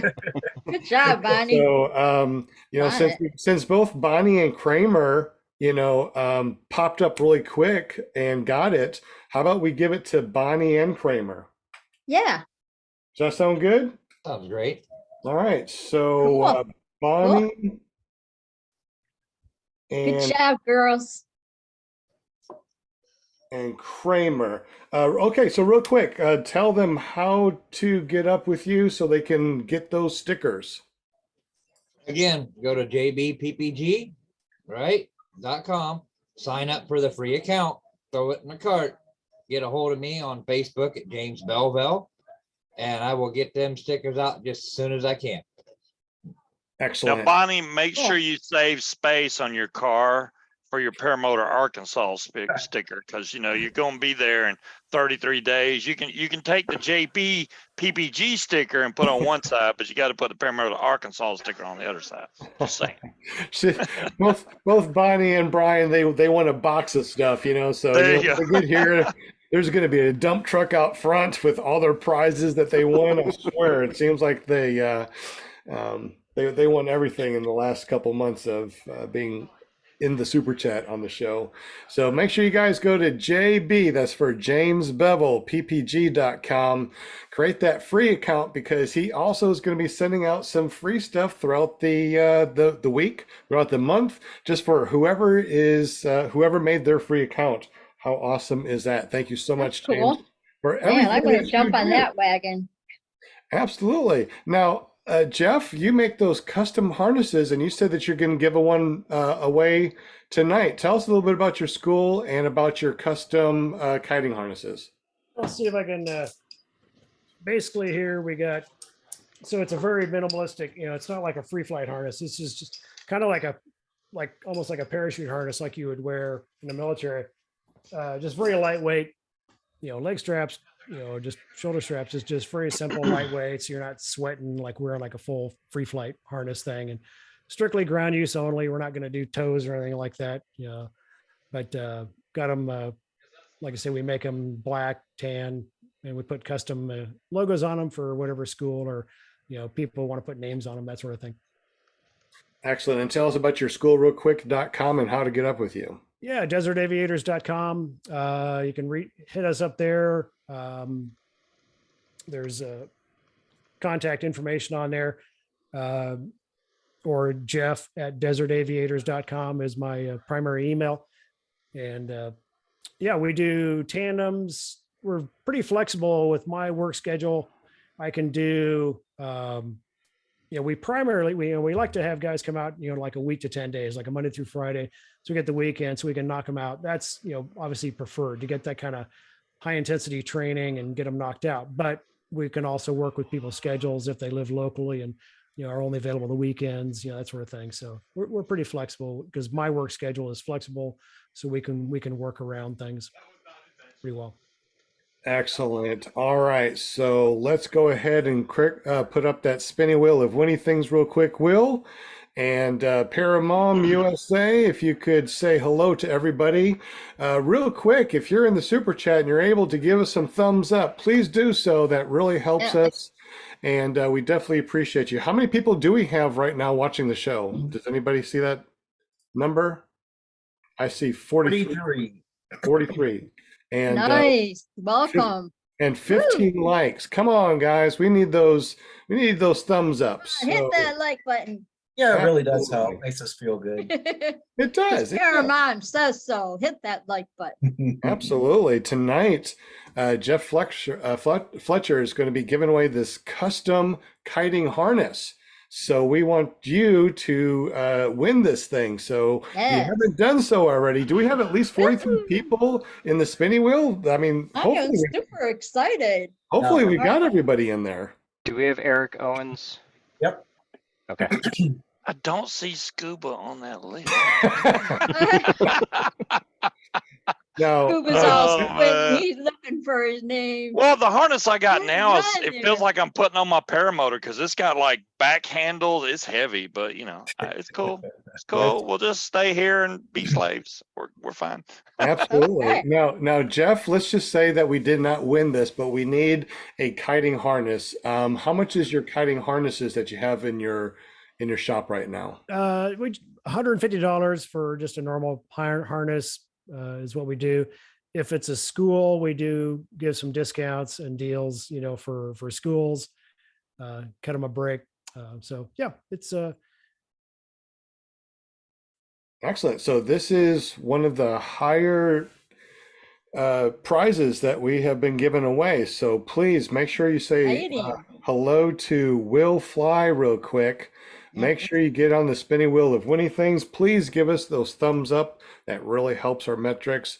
This is from Jeff Fletcher, our guest tonight.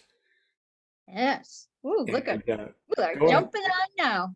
Linda Paramom, USA.com. If you would, say hello to everybody in the super chat Right. before we spin the wheel for this custom kiting harness from Jeff Fletcher.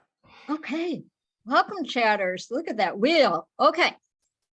Hey, Kramers, Slow Days, Gene Coates, Scott, Nancy Garland, Bill H, Torque It Off, Jeremy, what's up, Jeremy? Greg Laney in the house, Flying Flamingo, Jade, my pretty flamingo, Gary Simon, Steve Goodpasture, James, Deweese Milstead, lovely Deweese, Brian France, Bonnie France, 555, Vance Oliver, Joe Adele, Todd Falone, Sean Hartman, what's up?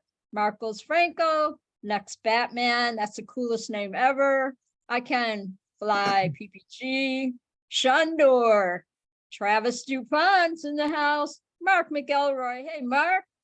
Never Trust a Skinny Chef, Shaney, John Wayne Cowboy in the house, Sharky in the Sky, Lip Paramotor, Hot Butter Productions in the house, woohoo! Eric Owens, Don Beville is in the house. Welcome, everybody. That's so fun. I just love doing this. Walter Priori is in the chat also, if you want to Oh, add him. that's awesome. See, he can be on this one. Yeah, let's put him on the wheel for this Walter. one, because I'm sure that Jeff would love to send this one to Walter. Sugar in the He's in house. the chat. I didn't know that. Hey, Walter. Yeah. Yeah, we got 50 people now. 50 people are in the super chat. We only have 30 likes. So if you just joined us, say hello to Will Fly at Will Fly and say, I am here. Make sure that you give us some thumbs Yeah. up to 31, 32, 33 likes now. We're up to 52 people that are watching. Oh, It keeps wow. on going up. It keeps on going up. This is great. Yes. This is wonderful. There you This is a big deal. This is an This is awesome huge. spin. Must be present Yeah. to win. Woot, woot, Must woot. be present to win. Woo, Oh, the excitement. We got the excitement in woo, the woo. your wheel is there. It We're, goes. gi- Oh, we're okay. giving away trash There it bags is. next week, so y'all can jump off the roof and That's bad. practice paragliding with your trash bags. Yeah. That's Yeah. bad, Scuba. We don't, Oh my we God. don't have anything. Actually, next week, heads up, we got a lot more awesome, incredibly cool things to give away. Yes. So make sure that you join us Next week's next gonna be- week. If you have not done so already, please subscribe to this channel. Hit that bell notification because Yes. when we start giving away some stuff, we want you to know about it. I'm all fired up now. Woo. You sound like it. All right. If we are One ready, last let's check. I gotta All check right. one last time and make sure I didn't miss. Oh, I All missed right. somebody. There's got a That's straggler. a call for spinny wheel. all right. Come on, stragglers. Make sure Lose you you lose. make sure you at Will Fly. Let them know that you are here. Yes. Got 37, now 38 likes. Keep on Mark, going Mark. with those likes. Awesome. They're jumping in. All right, Mark. Oh, there we go. You had Mark. It's like Mark. You got Plainfield Mark PPG. I don't know. Yeah, if I'm I see adding that. him now and Mark Oh, Gressner. okay. What's Cool. up? Yeah. All right. This is going to This be is a great exciting. spin. Awesome. Thank you again very Hey. much for those likes. Man, I gotta grab my pom-poms. I'm so excited about this. Ah! All right, so we gotta say at some point, Oh, Plainfield. no more names on the wheel. Plainfield PPG in the house. He is All right. indeed. Man. All right. Linda, did we get everybody, Linda? Did you get all the stragglers? Did you say hello to all the I think stragglers? so. The scragglers. Stragglers. Yeah, That's funny. so it was Plainfield stragglers? PPG. Yeah, it and, looks like Mark everybody's in there. Gressner. Mhm. Oh, I see Mark McElroy from Paralife PPG is in the house. First of all, I would like to shout out to Mark. Shout Paralife, out to Mark. ParalifePPG.com. If you haven't gone there already, he really makes amazing merch. He has donated Yep. and given away a lot of stuff to the pilots. I personally have worn them. They are extremely comfortable. ParalifePPG.com. Check it out. Also, Yes. a shout out to Never Trust a Skinny Chef Shane. He does Shiny. a show on Tuesdays. If you want to check that out, make sure you go to ppgshane.com. Also, a shout out to Flying Flamingo Jade. She also does a show on Wednesdays at paramotorgirl.com. Obviously, thank you everybody that is in the super chat. Thank you everybody that is Thank you. watching. We appreciate you. And we are ready to spin the spinny wheel for a custom kiting harness worth $150. Jeff Fletcher over at his flight school in Arizona. I got one more to add and I'm gonna have to stop, right? All right. All right, so we got Harris Okay. Smith 101. Ooh. Gotta bring the And, wheel down. Well, it's okay. I'm just looking at the Oh, you're names. fixing it. Oh, I see. So Not, all right. not that I'm telling you, how to do your job. Well, Yeah, I don't see any duplicates, so you got it in there pretty good from what I can Did you see. put Scuba Steve in? He really wants us. If Scuba gets Yeah. in, I get in too. Put Hey, yourself in there, Will. I'm Why not gonna do not? it. No, I'm not gonna do it. while But he I will is put scuba in if he wants me to. while Will is shuffling it, Jeff, tell us once Shuffle. again about your flight school, where it's located, and your .com, please. Yeah, we're down in Santan Valley, Arizona, which is southwest or southeast Phoenix, suburb down there. We fly year round. In summertime, we tend to knock off in the afternoons because it never really cools off, but we always could fly in the morning. So we do Yes. offer flying year round in beautiful Arizona.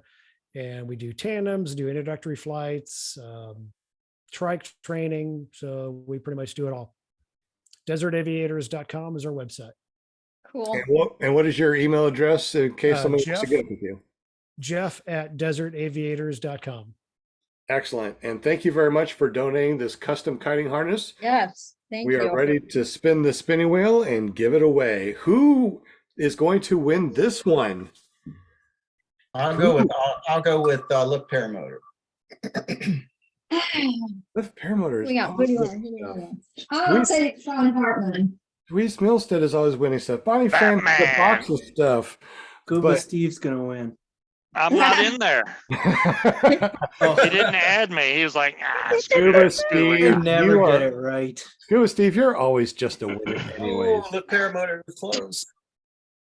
Ooh. Don't tell me Oh. Shane's gonna win. Oh What? my I do goodness. believe he is. Oh my gosh, never trust the Scuba Shane. Yeah, man. Right on. Wow. Hey. Never trust the skinny chef Shane. Woot, woot, woot. He has a podcast on Tuesdays at ppgshane.com. If you haven't tried that one out, make sure you go there tomorrow. ppgshane.com at 7 p.m. Central, 8 p.m. Eastern. All right. Shane was for triple. That's why he Pom-pom. went on his own so that he could win on our spinning wheel. I know, that's crazy. Congratulations. Yeah, so we have something to give away on tomorrow night's show now. That's good. Hey, that's the way to do it. I mean, just keep it going, right? Yeah, just The keep gift that's right. that keeps giving. So Jeff, how does Never Trust the Skinny Chef Shane get up with you so he can claim his prize? Just shoot me an email or reach out to me on Facebook and give me his information, and I'll see what we can do. With him, we probably want to do some custom logo or something. Got to do something cool for him, so we can fabricate one up for him. Sweet.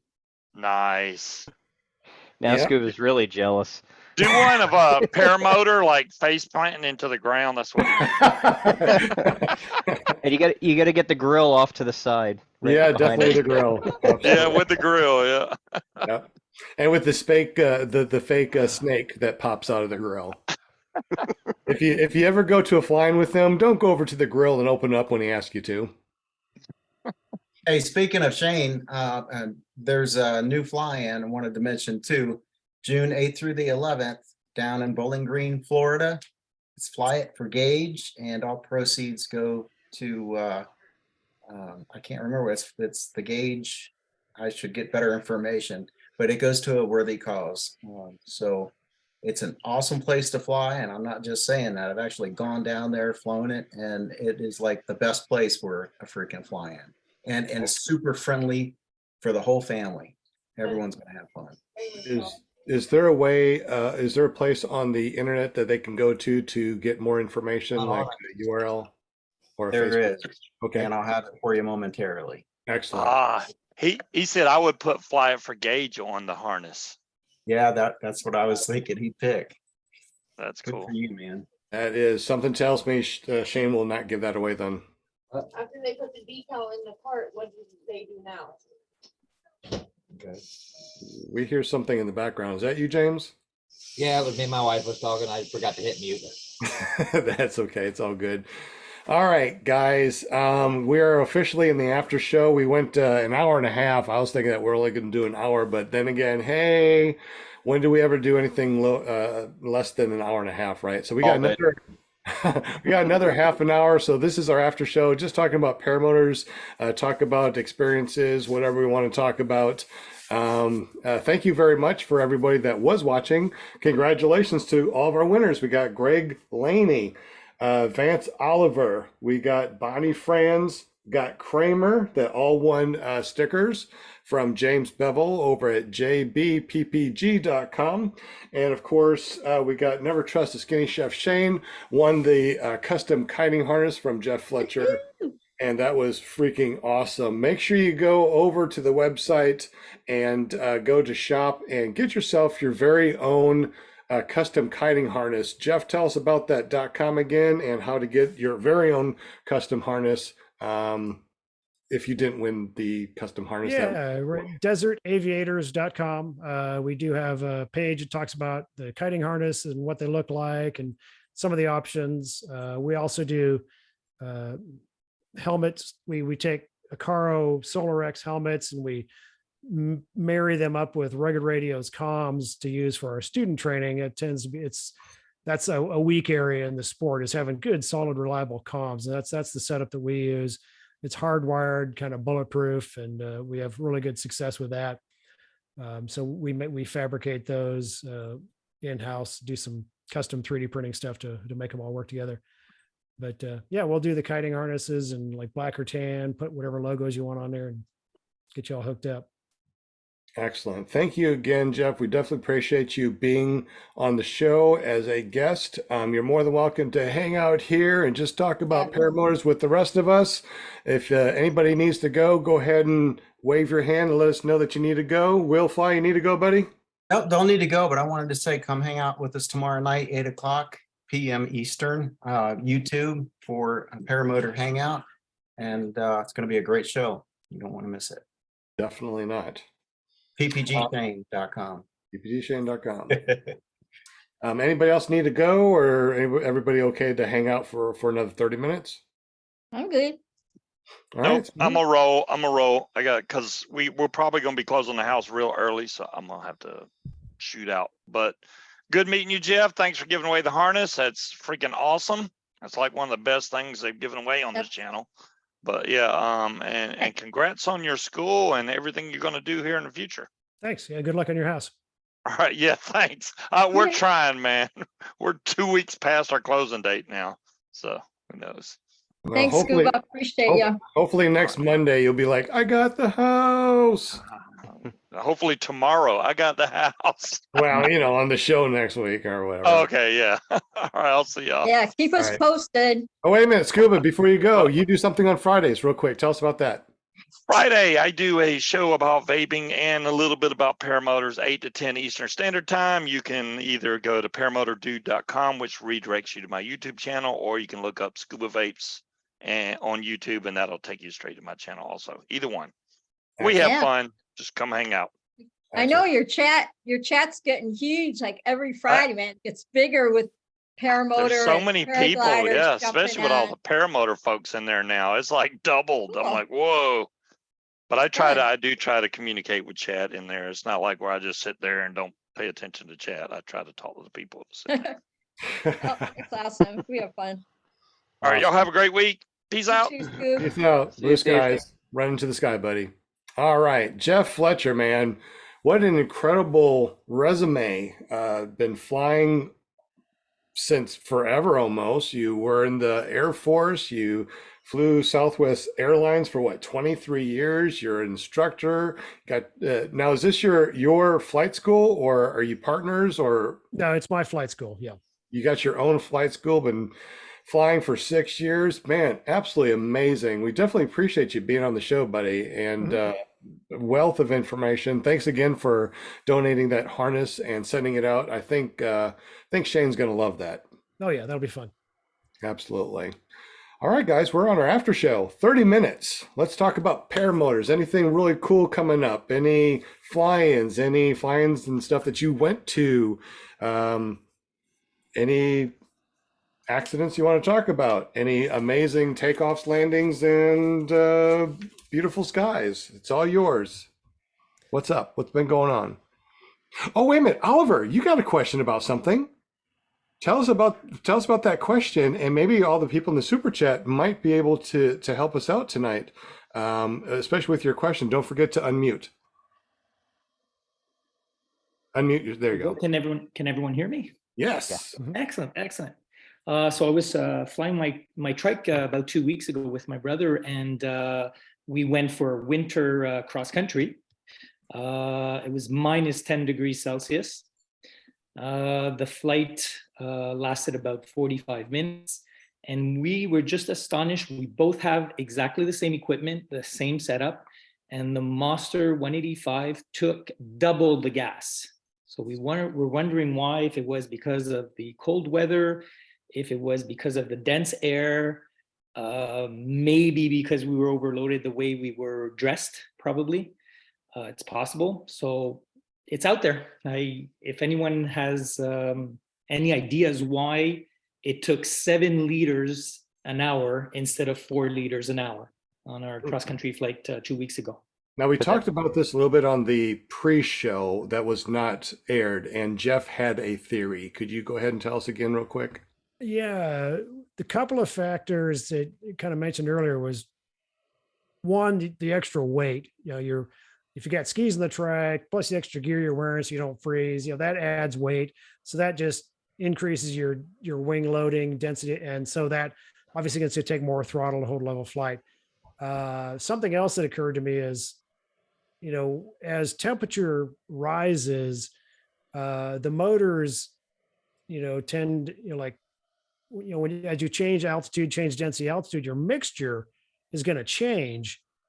And it occurred to me that when you're getting like really, really cold, that I'm guessing that the motors are running super, super rich. I'm thinking that probably has something to do with it. So there's probably a whole bunch of things kind of all adding up in there that is why you're seeing that dramatic change. That's kind of my thought.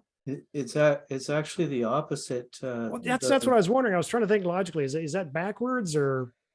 Yeah, because the air gets so dense, there's a lot of air in there, and so then they become more lean. So you have to actually richen them up before. Yeah, you're right. Yeah, Very cold. that's right. Because cold, like cold at high altitude versus like hot down low is roughly equivalent. So yeah, you're right. It's a tough concept to get your head around. That's how I burnt a hole in my piston. Yeah, that's true. Were you equally, so you said you were flying identical things, but as far as the weight, were you equal? Were you pretty comparable? We weigh exactly the 200 pounds, my brother and I. So yeah. And what were your same gear, 14 liters of gas. Same? Sorry? Were you both trimmed out the same? Trimmed out neutral. Yeah, we're flying at the same speed. Yeah, I'm kind of thinking the car. And you 6,500 RPM, 6,600. You said one was a Monster though, and the other one was both of them Monster 185. Okay, both on a Kangook basic trike. Are they the same year? Same year, my 20, about the same time. Yeah. Getting Probably exactly the same results. Yeah. It's probably just a carb setting.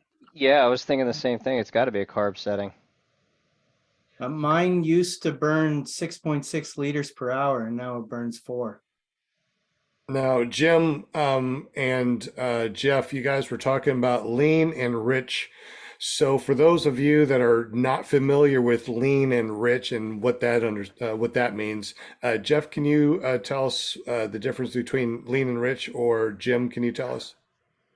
Well, most of the motors, like when they come out of the factory from, you think about it, they're tuned in Italy at like roughly sea level, fairly cool.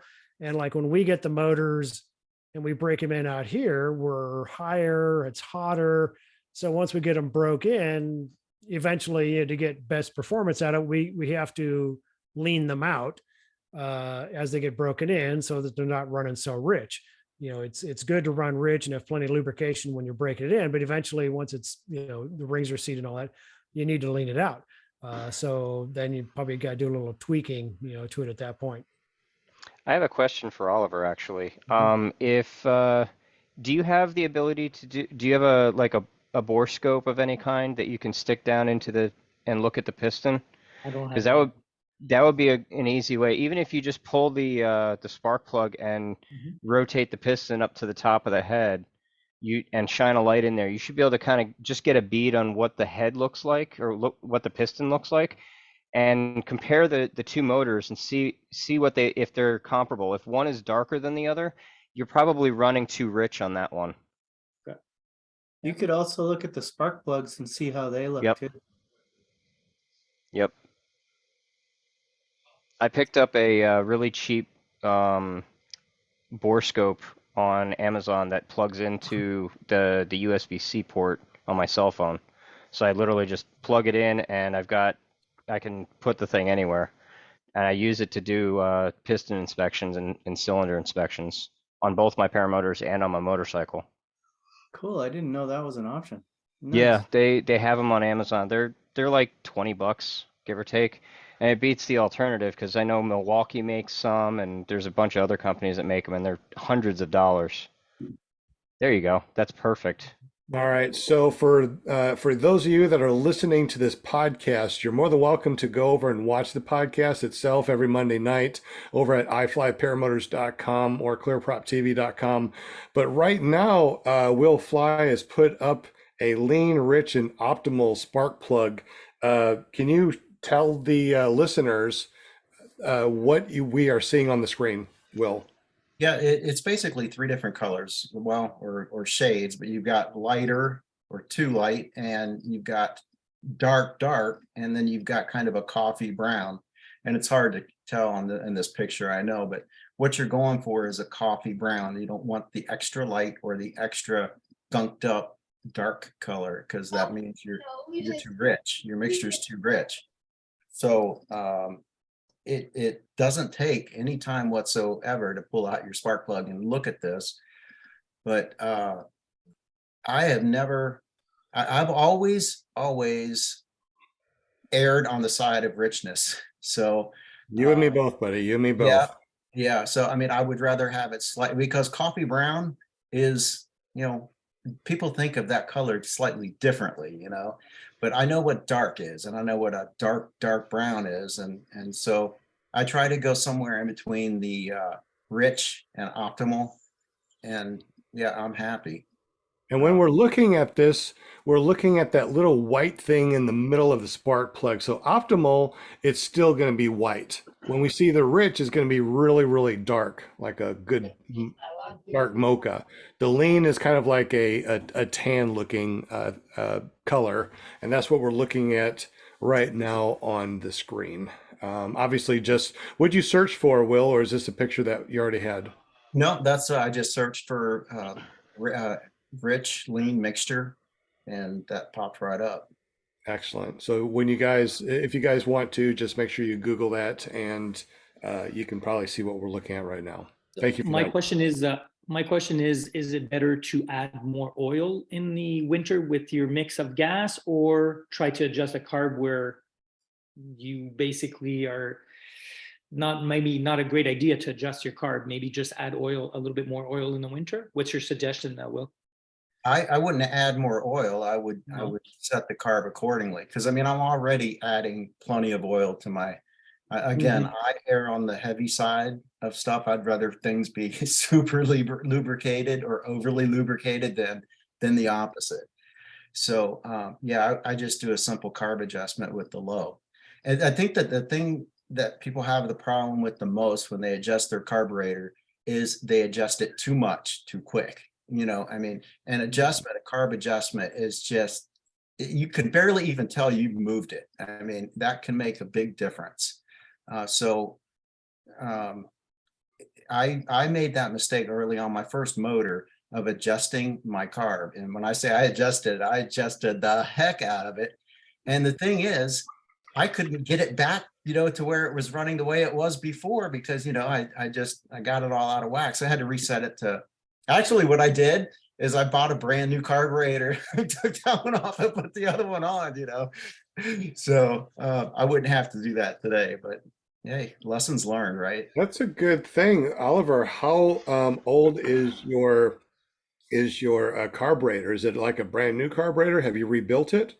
I'm right now at about 58 hours and about 89 flights, approximately. Yeah, it's getting time for a rebuild. Yeah, you might want to consider just getting another carb and put that other carb on there. And you're probably going to have an adjustment to it somewhat, but that'll give you the opportunity to rebuild the other carburetor and then kind of keep it cycled, you know. Yeah, And how high, and real quick, how high are you above sea level? A few 100 feet. That's not the Okay. issue. Yeah. Okay, understood. Yeah. Jim, were you saying something, bud? yeah, it doesn't take very long to to rebuild your carb. Like you can do it pretty quickly. So if you get yourself a kit, you can probably do it. Well, if it's your first time, then it might take you a couple hours, but it shouldn't take that long. I don't think I it was should I take was a just couple hours. yeah, I was just hoping that when the spring comes back and the hot weather is back, that everything's going to go back to normal. It's possible too, right? It is possible. That's right. Oh, also real quick, what kind of fuel are you using? Are you using ethanol or non-ethanol? Non-ethanol 91. Okay, well, Okay. Yeah. what kind of oil are you using? It's the Oh, boy. Macho Moto. 800. 710 or 800? 800. 800, that's a good one. That's good Yeah, for that's a high- good point about the fuel because some locations they change the the ethanol mix between summer or winter. They change the additives, and that would be possible that it could be messing with things. One of the things we used to run avgas in our nitros, and that was nice, but it was interesting. Even we ran Decalin, which is a product that they use for full scale airplanes to try to reduce the lead fouling. And we were really surprised when we were down at Aviator and we tore down some of the motors, and we were surprised how much carbon and lead buildup we were getting in the motors, just even adding Decalin when we were running avgas. So we were like, out of heck with it. We just went back to running, straight old pump gas because it was pretty noticeable how much gunk was getting on the head.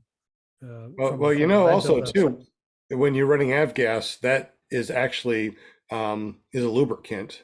So you got to remember that when you're adding your oil, because if you have avgas and you're doing the same amount of oil, you're actually over lubricating. Yeah, because the lead's for valves and all that sort of Mhm. stuff. Yeah, so Excellent, man. I tell you what, it's always fun listening to these after shows and listening to people talk about paramotors. The insight is absolutely invaluable.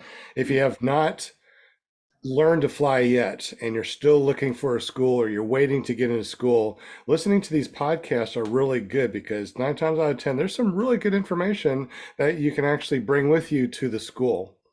Especially something like this when you're in your maintenance class or your two-stroke motor class or rebuild your carburetor class. This is something to definitely look at and think about as far as the leanness and richness, what kind of fuel you use and what kind of oil you use.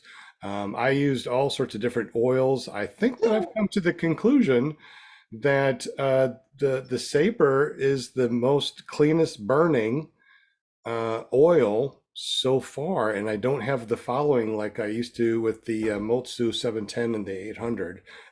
Real quick on the panel, what kind of gas do you use, fuel mixture, and what kind of oil do you use? Also, everybody in the super chat, if you fly, please let us know what kind of fuel you use, ratio, and what kind of oil.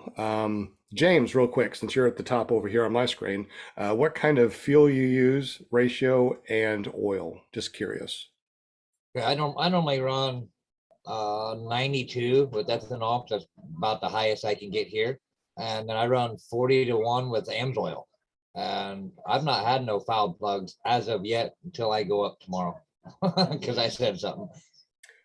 That always seems to be the thing. It seems to be the case. Ryan? I primarily use like just 87 pump gas. I started out with the Maxima K2 on my Atom 80. Now I'm flying the Moster. I was using up what's left of the 50-1 that I had that I was running in the Atom, and I'm switching over to the Dominator, the AMSOIL Dominator oil, and I'm going to be mixing that at about 60-1. Now, when you get the gas, are you talking about non-ethanol or ethanol? Just regular, just pump gas, just the ethanol. With ethanol? Okay. Yeah. Have you noticed any more deterioration in your carburetor membranes when you do a rebuild? I have not taken the Moster apart yet because I haven't put enough hours on it. I think I've only put about 3 hours on it. But the Atom I took apart at 50 hours and it was in almost pristine condition. I think it's just because the carburetor on that one tends to drain out down the fuel line. I don't have a completely solid system there. It after it sits for a little while, the gas will actually pull out of it. So I think that may be working to my benefit. Well, that's very 'Cause it's not interesting. because it's not actually sitting in the carburetor for an extended period of time. Well, and how long does it take you to do 50 hours? It took me about 2 years to do 50 hours. Good. I don't fly. I don't get as many fly days as you guys down south do. The weather up here isn't as conducive to flying. So if we get 2 days a week, we're doing really well. That's funny that you say 50 hours in 2 years, Yeah. because I've done 25 in a weekend. So yeah, that you need to do more. You need to do more flying for sure, bud. For sure. I'm trying. I'm over 100 hours at this point, but Oh, that's good. but yeah, it's just the weather up here is really rough when it comes to trying to get fly days between work and everything else. It's Yeah, just tough. my dog said that was rough. Yep, absolutely. Jeff, what is your fuel ratio? Ethanol, no ethanol. What kind of oil do you use? Well, when I lived in Texas, I was fortunate that going down to the local Buc-ee's, I could get 91 octane ethanol free, which is freaking awesome. And we run Amsoil Sabre like 50 to 1 ish, somewhere around there. Here we don't have ethanol free available, so we're just running 91, super unleaded 91 with the Amsoil Sabre. No problems at all. Yeah, I like the Sabre also. I Yeah. think it's awesome. And if you guys have not been to a Buc-ee's, you need to go to a Buc-ee's. Oh, absolutely. I Right. just got to go to one. They're awesome. Yep. Who in the super chat has gone to a Buc-ee's? And do you know what we're talking about? If you're like, what's a Buc-ee's? You haven't been to one. It's a gas station, but it's a mall. It's a mall gas station with probably 100 fuel pumps. I mean, it is the most incredibly huge gas station mall I've ever seen. How do you explain a Buc-ee's anyways, Ryan? And they're The- famous the for way- their bathrooms. That's the what they way- started. They super clean bathrooms. They're Yeah. huge bathrooms that are like immaculately clean. Oh my God. Now, if you're from Florida, you'll get this reference. It's Wawa and Walmart had a love child. Right? Actually, I can actually do you one better. Cracker Barrel and Wawa, because that's more like what they've got such a variety of stuff. Yep. It's more like a Cracker Barrel type shop, but it's also a gas station, so they got a bunch of extra stuff, food, and I mean they've got so many different things. You're right, Jeff, about the bathrooms. The bathroom is like, if you ever been to like the most incredible executive bathroom in the world, that's kind of like what their bathrooms are. It's an executive bathroom. You walk in, it's like it goes on for miles and miles. Not really, but it is incredible. I mean, it's an experience just to go to the bathroom in a Buc-ee's. I want to give a quick pro tip, Sean. Yes. For going to the gas station, if the pump does not have a designated nozzle for the ethanol free, put the first gallon of fuel into your car, Mm-hmm. then fill up your tank, your can, because all of the fuel that's in the hose and then down into the pump where the Dilutes it. switch is has ethanol in it. So you're actually you're putting ethanol in your motor anyway. If you're trying to prevent ethanol from running through your paramotor, put the first gallon into your car and then top off your And not fuel only can. that, it's probably 87 octane, whatever the cheapest gas that somebody just put in. You just, Yep. yeah, anybody who's driven a motorcycle knows that, yeah, you're going to get hosed on that. Hosed on that hose. Exactly. Mhm. John Wayne in the super chat came up with something really interesting, Oliver. He said if the air filters were exposed to moisture before freezing temperatures, it would choke out the motor, which means that you need more fuel. So, do you think that maybe the air filters could have had some moisture in it and froze? I don't think so because my power motor is in a trailer outside. So it's already, the temperature is already the same as what I'm going to be flying in. So I don't bring my motor inside, outside in the winter, especially. So I leave it in that enclosed trailer outside. Yeah, I don't know if has everyone ever heard of a carb like one of our carbs getting carb icing? That was Yeah. a big problem with the Atoms when they Really? first came out. Yeah, the MY19, that was a really big problem. Yeah, I think And I they had heard to, something about that. Yeah. they ended up, the following year, they switched the carburetors to the 30, WB37, 32? I don't remember. They changed the carburetor and it fixed the problem. Yeah, I But remember yeah, that, you can, but I don't know what the number is either. you got to watch the separation between the humidity and Mhm. the freezing temperature. Yeah, the dew If point spread. if they're yeah, if the dew point spread is too close, then you don't want to be in the air because you're going to get carb icing. And the Interesting. way that'll manifest itself, like I actually got it in my car.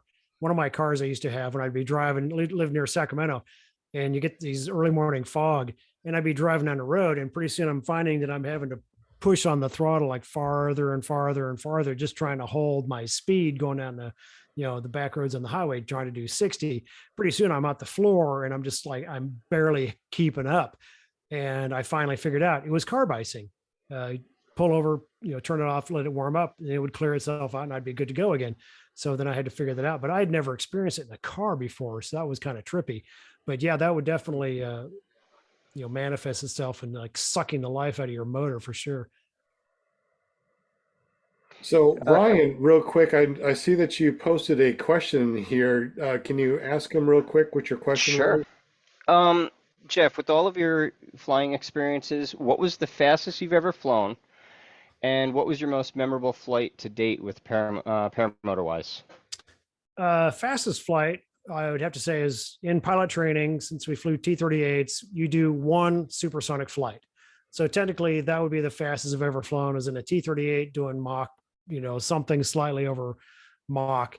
And the whole reason, the only point of doing a supersonic flight is they show you what it feels like on the controls. Because when a shockwave transitions on an airplane, like, if you've ever watched, the right stuff, the shockwave attaches to the leading edges, and like a T-38, it has a full flying stabilizer. And when the shockwave attaches, suddenly it becomes incredibly heavy to try to make a turn. You've got basically no pitch authority. It suddenly gets massively reduced. You're going to make a turn, you try to pull, and you're like, whoa, what is going on here? That's the kind of the clue that, oh, we're supersonic. And the problem is if you're like pulling on the stick super hard and then you go subsonic, all of a sudden that stabilizer bites into that subsonic air and you could actually over G the airplane. So they kind of teach you what that feels like, so that if you're ever out there flying formation and chasing somebody around, you know what it feels like. So you're like, to back off. But otherwise, it's kind of like, it's boring. It's a non-event. You just watch the needles jump and like, oh yeah, we're supersonic. But otherwise, it's like, you know nothing. It's not memorable at all. Paramotor wise, memorable flight, I would say probably doing our mass arrival into Oshkosh. The first year I was there, that was pretty epic. We took off from a field about 8 miles away, and I think Tucker was there. He did a little bit of, there's a short clip of one of his videos that says, flying at Oshkosh, and they're all sitting around waiting to fly. And you see some guy flying off and going off into the clouds. And that was me, because I'm looking around going, hey, we got a mile visibility. Yeah, what are you guys waiting for? I'm tired of waiting around. I'm going to go up and play weather ship. So I took off and just to go see what it was like. And ended up, me and Ron were the only ones that actually made it. It was horrible. So we ended up doing one later, but that was probably the most epic flight of just cool, having that many motors in the air, flying to Oshkosh and landing at the ultralight field. That was super cool. How many other guys are flying with you? There was like 60 guys. We kind of took off in waves, so we wouldn't overwhelm the ultralight field when we landed there. Yeah. That must have been pretty cool. incredible. Yeah, it was neat. I mean, Oshkosh is amazing because it's the only place, for ultralight pilot where you could fly morning and afternoon. You go to hit the morning brief, get briefed by the air boss, and they had hours dedicated so you can go fly your paramotor. So I got to demo, some motors and things, and people would come out to watch us fly, and it was a really good time. I mean, no one else gets to do that. Yeah, it was cool. I Can Fly PPG says, please ask Jeff why the U.S. Air Force still has the U-2 in service. Because there's nothing else that has the capabilities. We keep upgrading the sensors in the U-2 and the capabilities, like the radar, for instance. It has an incredible radar that is good for, all weather, long range. And there's some really neat things you can do with it. Like when I was flying the thing, we still flew a few camera missions and a thing called the SIRE, senior year.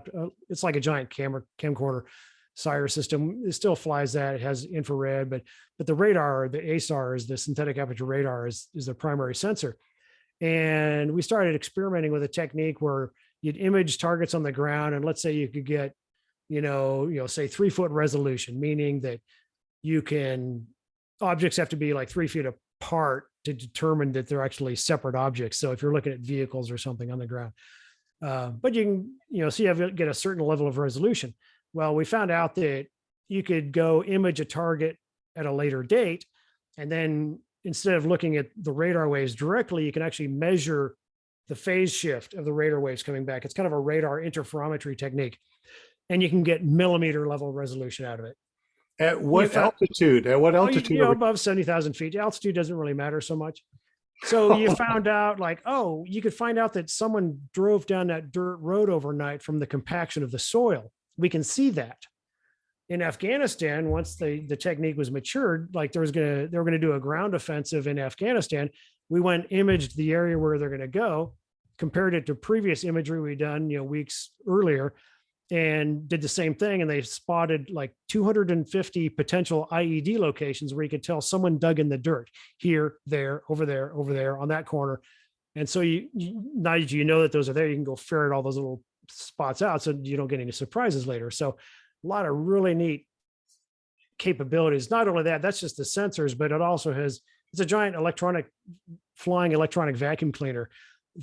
What they call ELINT, comment, electronic signals intelligence gathering capabilities are just huge. They're kind of a broadband look at it, that it can receive data.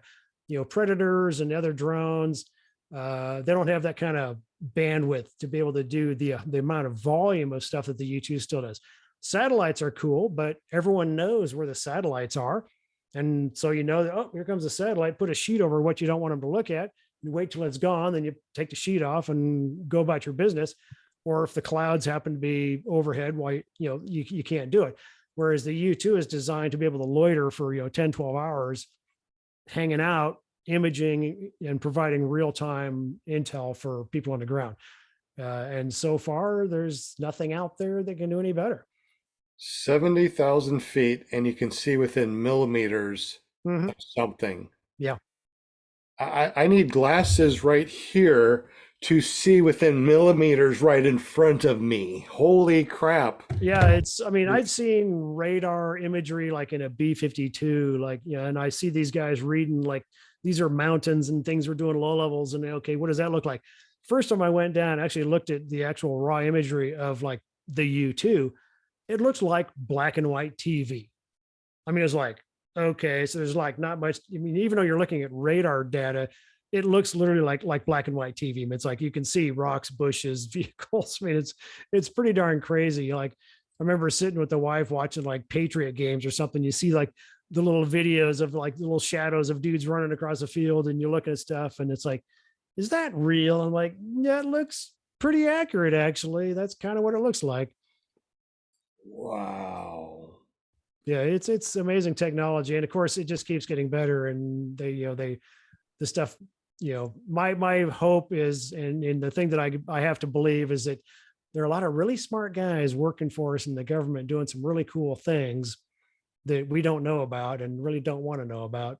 And this is stuff that you can tell us, that's not classified. I can't even imagine what classified type of stuff would be. I mean, it would be like being able to look down from satellite and seeing a dime and seeing what year it was made.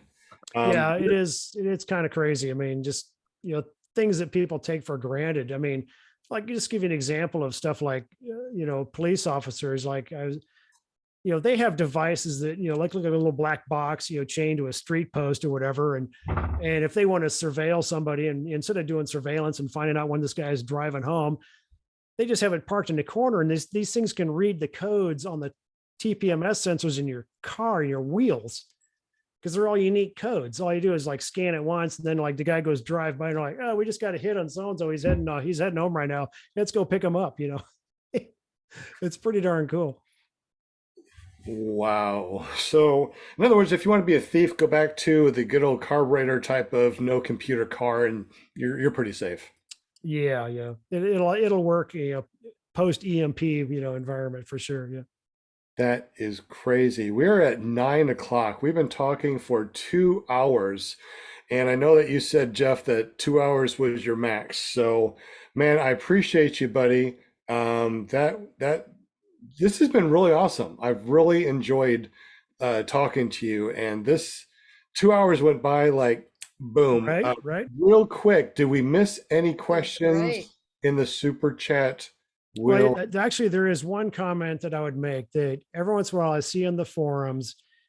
I see people talking about, like they introduce themselves to their friends and say, oh, I'm a pilot. I'm a paramotor pilot. And people are like, no, you're not a pilot unless you got this rating, you got that rating, you got all this other stuff, And I typically shut these guys down by saying, it's like, would you say Wilbur Wright was a pilot? He didn't have any ratings. Him and Orville, like they just decided to make the decision to go jump and hurl their pink bodies into the sky one day. It's like, would you say they were a pilot? I'm like, I would think so. What we call the aeronautical decision making, the things that you're thinking about before you go fly, while you're flying, all these things, the things you're analyzing, it doesn't matter what you're flying. If you're in a U-2, 737, whatever, those are pilot things. That's what you do. And there's so many, like flying a 737 is ridiculously easy. If you think about what's easy or hard, but flying a paramotor. So yeah, I always tell people, it's like, don't sell yourself short, the type of flying that you do. Yeah. It's unique to everyone. Right. You drive a car, you're a driver. You ride a bike, you're a rider. You pilot a flying craft, you're a pilot. You're on the water, you're a captain. There was like you can see in the background, obviously you can see I got a ton of basses back there. I've been a musician for years, and there was a guy who was a very famous bass player, but he wrote a book and he talked about, he was trying to learn how to be better, and someone said, oh, well, could you help me learn how to play bass? And he's like, well, how long have you been playing? And I've been playing years. And the guy's like, well, are you a musician? And the guy's like, well, what instruments you playing? He's like, doesn't matter. I can play anything. He's like, what are you talking about? You can play anything. He's like, well, if I'm a writer, I could write a novel with a computer or crayons or a pencil. You wouldn't say I'm a pencil novelist. It's like, I'm a writer. And his point was, he says, right now you're a bass player. He says, with my help, I'll teach you to become a musician, because it's a way of communicating. And anyway, it was kind of this mind-blowing concept. It's like, wow, he's so right. And I realized that as a musician, I'm essentially a mute. I can sight read music and I play something, but as far as trying to communicate musical concepts to somebody else, I'm like, I'm lost, compared to most guys out there. Yeah. That's crazy. Again, Fly PPG wants to know if drone pilots are pilots. Oh, now we're getting sketchy because, with all the return to home and auto flight and all that, yeah, that's getting pretty, I kind of draw the line at that. I have to say that if you put drone in front of the word pilot, thumbs up. I understand. Right? A drone pilot. We understand. Everyone's like, get it. Yes, absolutely. Yep. You pilot a military drone now. That's a different story. I'd consider them pilots. No. Well, you they're have still to be on the rated. ground. You have to record, be a you know, rated pilot to fly drones, but we sent one of our U-2 guys. He actually went to go fly drones, and we kind of were teasing him. It's like, hey, how's it going in the drone? Where he's like, I don't know, I can't explain it. These things keep crashing all the time. He's like, well, duh, you put a U-2 pilot in charge of drones, and of course he's gonna go, oops, oh, we lost another one. These things suck, job security, See, I race drones, so I don't have that whole autopilot. We got drones. Oh that, yeah, no, that's a myself, I whole race for yeah. 120. FPV stuff is nuts, man. I've done a little bit. That stuff is awesome. Yeah. Yeah, especially when you're doing like 100 miles an hour, just whipping around things. I've seen some of those videos and I'm like, no, I'll keep my DJI that goes nice and slow, 35 miles an hour, that won't crash. And if it gets too far, it will come back to me. I like that stuff. Well, I don't know if you've heard this before, but there have been cases more than once of guys who are doing FPV stuff in an airplane. I mean, they're flying an RC airplane doing FPV, and they've crashed and had a heart attack and almost died from the, like their sense of reality was like so real that they go in and they went and they packed it in with the model airplane, and they actually had a heart attack from the trauma. The brain just like, I'm going to die. And they literally almost died. Yeah, I've got to stay seated when I fly because when I get you'll flip around, over. You'll I'm flip over moving around backwards. just the same. You feel Absolutely. the G-force even though you're not feeling it. It's weird how it works. Yeah, Air Force has done testing with like full vision sims, and the visual cues you get from your peripheral vision of the graphics, they don't even bother putting motion in the sims because you don't need it. You don't even notice it. They'll put like a G suit so it like squeezes on you to simulate G's. But yeah, you get so wrapped up in what you're doing that you have no idea that the thing's not even moving anymore. That's why some of these Xbox games and things like that are so immersive. Is like you get your goggles on, your 3D surround sound, I guess earphones, whatever, and you're in there. You feel like you're actually, there. You don't feel like you're in reality, which is, I guess, why so many people like games. I like personally flying a paramotor. I like to actually be out there and feeling the breeze and actually being out there. It's much better than games. I still don't have a game console. Paramotoring, the ultimate video game. It is. Right? It really is, right? Amazing. Well, it's after 9 o'clock. You guys good? Ready to wrap up everything? Yeah, I'm going to check out for sure. So appreciate you guys having me. I appreciate being able to come and talk to y'all. It's been great fun. Hopefully we'll do Thank it you, again. Jeff. Awesome, man. Yeah. Appreciate it. Thanks, Jeff. Welcome back Thank you. anytime. So, And I'll get hooked up with Shane's contact information so we can find out what he wants on his harness. So that'll be Oh fun. yeah, he was asking. So he was asking how he gets in touch with you.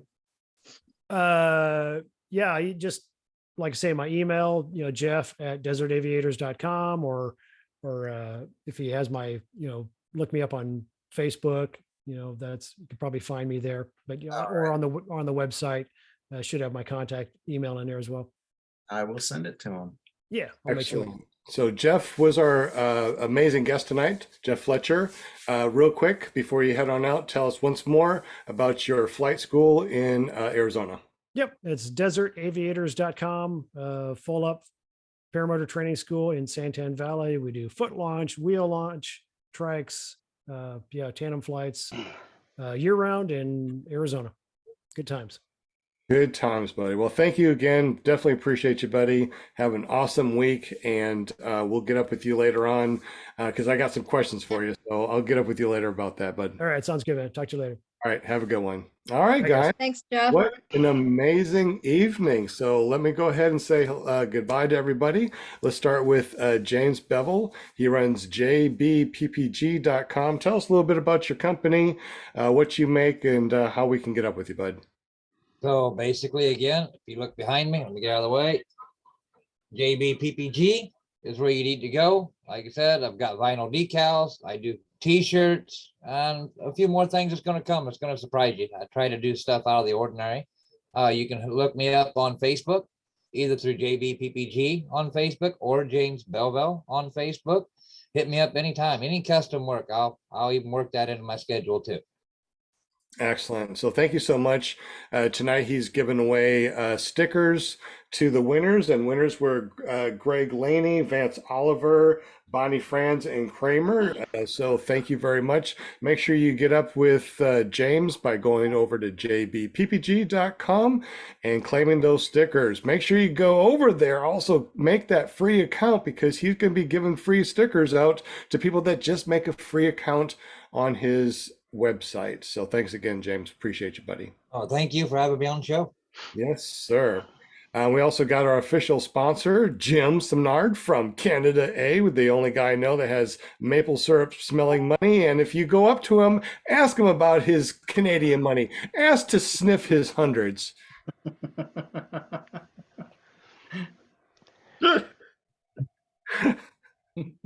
I have to carry them with me now all the time. You know that. Jim's never going to be able to leave the house again. Yeah, exactly. Everybody's like, hey, can I sniff your hundreds? Jim, tell us about your company and tell us about your decals. Yeah, I got carepp.com. You can come and check out my website if you need anything printed. And it's exceptionally good deals right now since the US dollar is so strong and the Canadian dollar sucks. But anyway, you get an awesome deal. So give me a call if you need anything printed, stickers, checks, business cards, brochures, whatever. I got them all because it's all paper and it's all ink on paper. So it's all the same thing. Yeah. So in other words, Yeah. you can write me a check and I can cash it. What kind of checks are we talking about? Are you talking about bank checks or what kind of checks? Yeah, bank checks, sure. Wow. But you got to give me your account number Yeah. so that I can write it on the check. And then you got to have money in there. Otherwise, it'll go boing, boing, boing. Gotcha. I also heard that I'm worth about 10%. How does that work?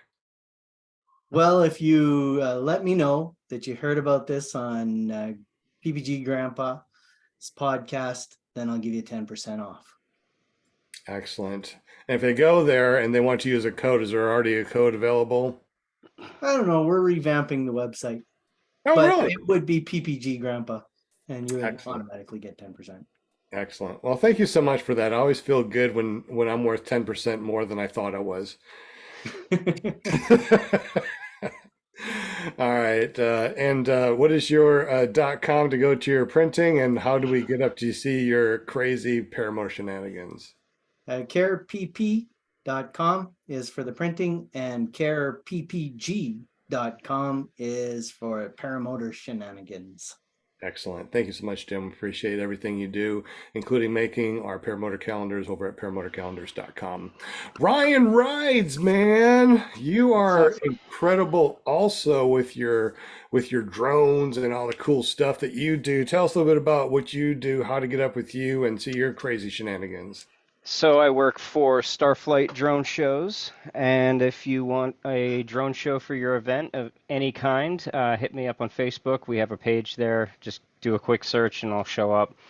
And that's about it. Right now we're just gearing up for the season and starting to book shows. So anybody that wants a drone show for their event, I can fly nationwide. Can you really? So, yeah, How far? I have it. What about international? No, I'm U.S. only. I have a national waiver for the U.S. So I can fly just about anywhere in the U.S. Okay, I'll drive down to the US and then we can do this show. Yeah, Bring it on, dude. you Come on never down. drive. Yeah, you never drive down to the U.S. ever. So, you know. Now, I do like constellations, and I notice those stars in the back there. It's Yep. either the Big Dipper or a Little Dipper. Which one is it? That's the Big Dipper. That's the Big Dipper. All You right. you got the Big Dipper, and then where is it? My hand's gone. There it is. That's Polaris. That's the North Star for the eye. Cool. I like that. So next week, if you want to win something cool, the secret code is Big Dipper. All right. Because everybody's gone, so no one's going to come up with this. We did have like almost 50 people here. Now everyone's gone. So Big Dipper, that's it. All right, I see somebody writing it down. Good for you, Linda. She goes, "Yep, there it is." Anyways, Ryan, you also do some really cool paramotor shenanigans. How do we get up with you? You got your own YouTube channel? Where's that? I am on YouTube as Ryan R Rides. I haven't made any videos lately. My schedule hasn't really allowed it, but I'm hoping this year to be able to start making those again and upping my quality, upping the content and the production value on it. So soon. Excellent. Excellent. Sounds amazing. Well, thank you so much. We definitely appreciate you for doing all of that. We also got Will Fly from Will Fly PPG sitting over there in the corner all by himself. So, Will, you do a bunch of different things. Not only are you a paramotor pilot, but you also taught GA, General Aviation. You put out some amazing content on YouTube. You are the guy that does the spinning wheel of winning things on PPG man. Grandpa's Paramotor podcast. I could go on and on and on, including your tip touching thing and just the tip. So tell us about what you do and how you do it.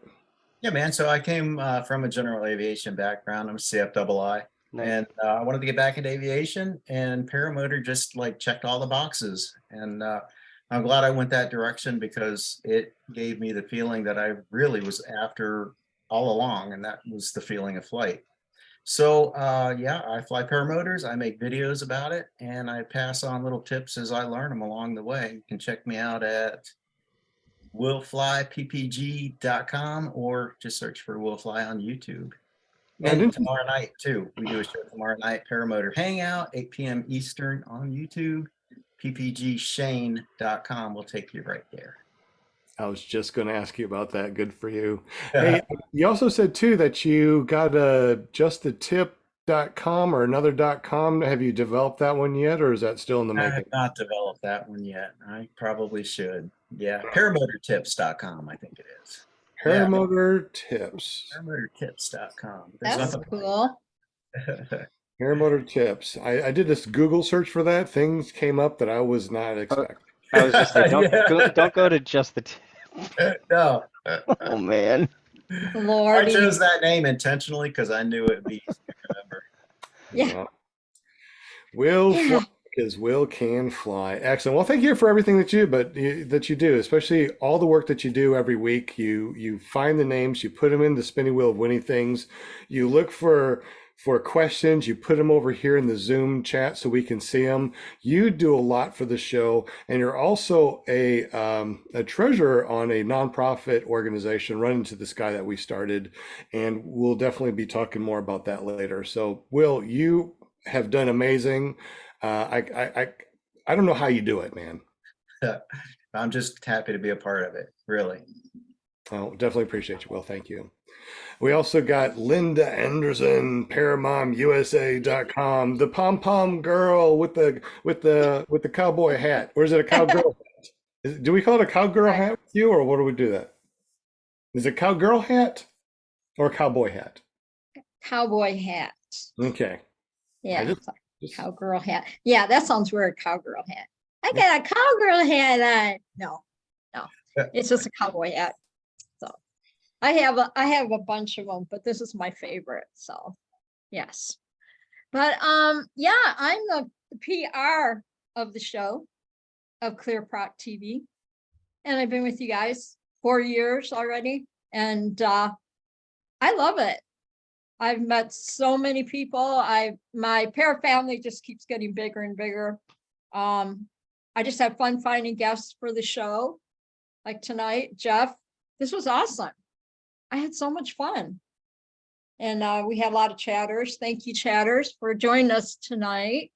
And if you want to find me, I don't have stickers to give out. I have no stickers, no stickers. That's how we used to say in Arizona, stickers. But I don't have stickers, but you can find me on ParaMomUSA.com, and it'll take you right over to my Facebook page. And if you want to be a guest on the show, just get up with me. You can private message or however you need to do it. Call me, say, hey, I want to be on ClearProp. I want to be a guest on your show, and I'll get you all set up. It's real easy. As you can see, we have a really good time on here. So, and let's see what else. I'm going for my second tandem in May at Torchport, and I'm super excited about that with Northern Lights Paramotor LLC with Eric and Jade there, and I am super excited. Sometimes I even have dreams of flying already, so that I've got it bad now.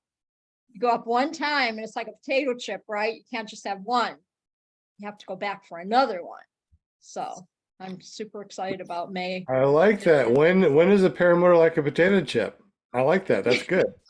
Yeah, so you can't just have one, I like that. So like I said, I got to go back for a second tandem, and who knows, maybe I'll get 3, and I'll have, by the time we have our show again after my tandems that weekend. Yeah, I'll be real. I'm super excited about it. So Don't you have a very famous son also? Yes, I do. Robert Michaels. He has a show on Thursday nights, paraglidingtalk.com. So y'all can jump on that show and just get in the chat. And everybody always has a really good time on there. He always has really cool guests and talking paragliding and sometimes paramotors, but mostly paragliding. And he's been a pilot, I think, since 2017, I believe. And so that's how I kind of started getting into the sport, watching his shows and more. And then I don't know, I'm here now, and it just kind of evolved, didn't it? Then I found you guys, or you found me, or whatever, and that's it. And the rest is history, right? The rest. I remember, just hanging out on the shows and taking notes and learning all the lingo, so I didn't look, stupid when they were saying different things. And I remember, I always say this story though, but I remember I was so proud of myself because I finally knew what an LZ was. I remember when I didn't know what an A was. That's a landing zone. I'm like, yeah. I thought I was really cool when I first learned that. But now, I know I can pretty much get down all the lingo. Even when me and Robert, we'll have our conversations. He's like, wow, man, look at you. That's really good. How do you know that? Because I listen to everything. You are amazing. We definitely thank you for everything you do for the show. And I don't know what I would do without you. So thank you very much. You've probably seen Oliver in the background. Oliver actually won something last week. We got together, started talking, and he wanted to come on the show to ask that question about his Moster 185 using twice as much gas. So if you didn't hear that, make sure you rewind and listen to that conversation. Oliver, thank you so much for just hanging out with us. We appreciate you, buddy. Thank you so much for having me on the show as a guest. Really appreciate it. Great content. I love your content. I've been listening to your podcast for forever. I've been flying for a year and a half now.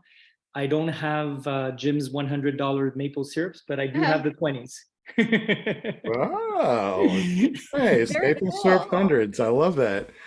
So you're in Canada, then Jim? Oh, yeah, okay. I'm from Ottawa, Canada. Yeah.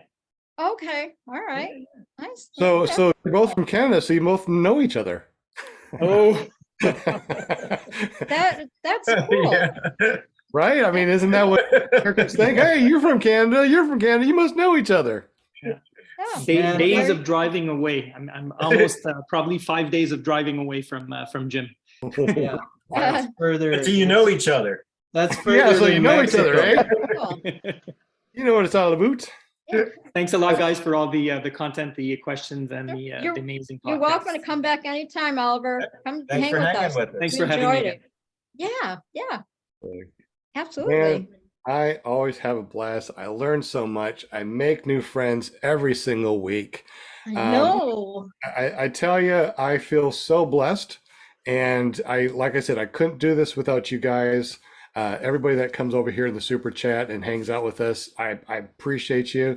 I cannot wait to meet everybody at a I flying know. eventually. I've been so busy with school over at paramotorarkansas.com. We got more people coming in every week. We got another person coming in this next week. It's like nonstop, and I don't even That's right. advertise. I don't even advertise. Can you imagine if I advertised?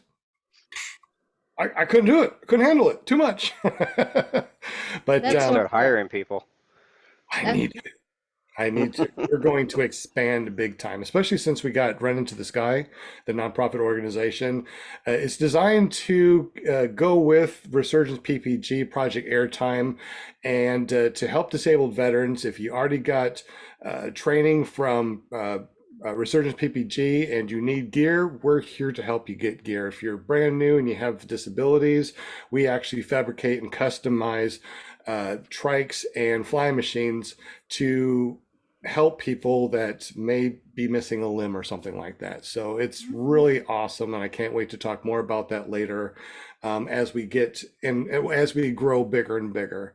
Anyway, you can always find me at ppggrandpa.com. We're always over here every Monday night at ClearPropTV.com. You can listen to us at paratalk.org. Yep. Make sure you run into the sky.org because that's going to be really awesome in the future. You want to learn how to fly in Central Arkansas? Check out paramotorarkansas.com. You can always text me or call me anytime because if I'm asleep, I put it on silent.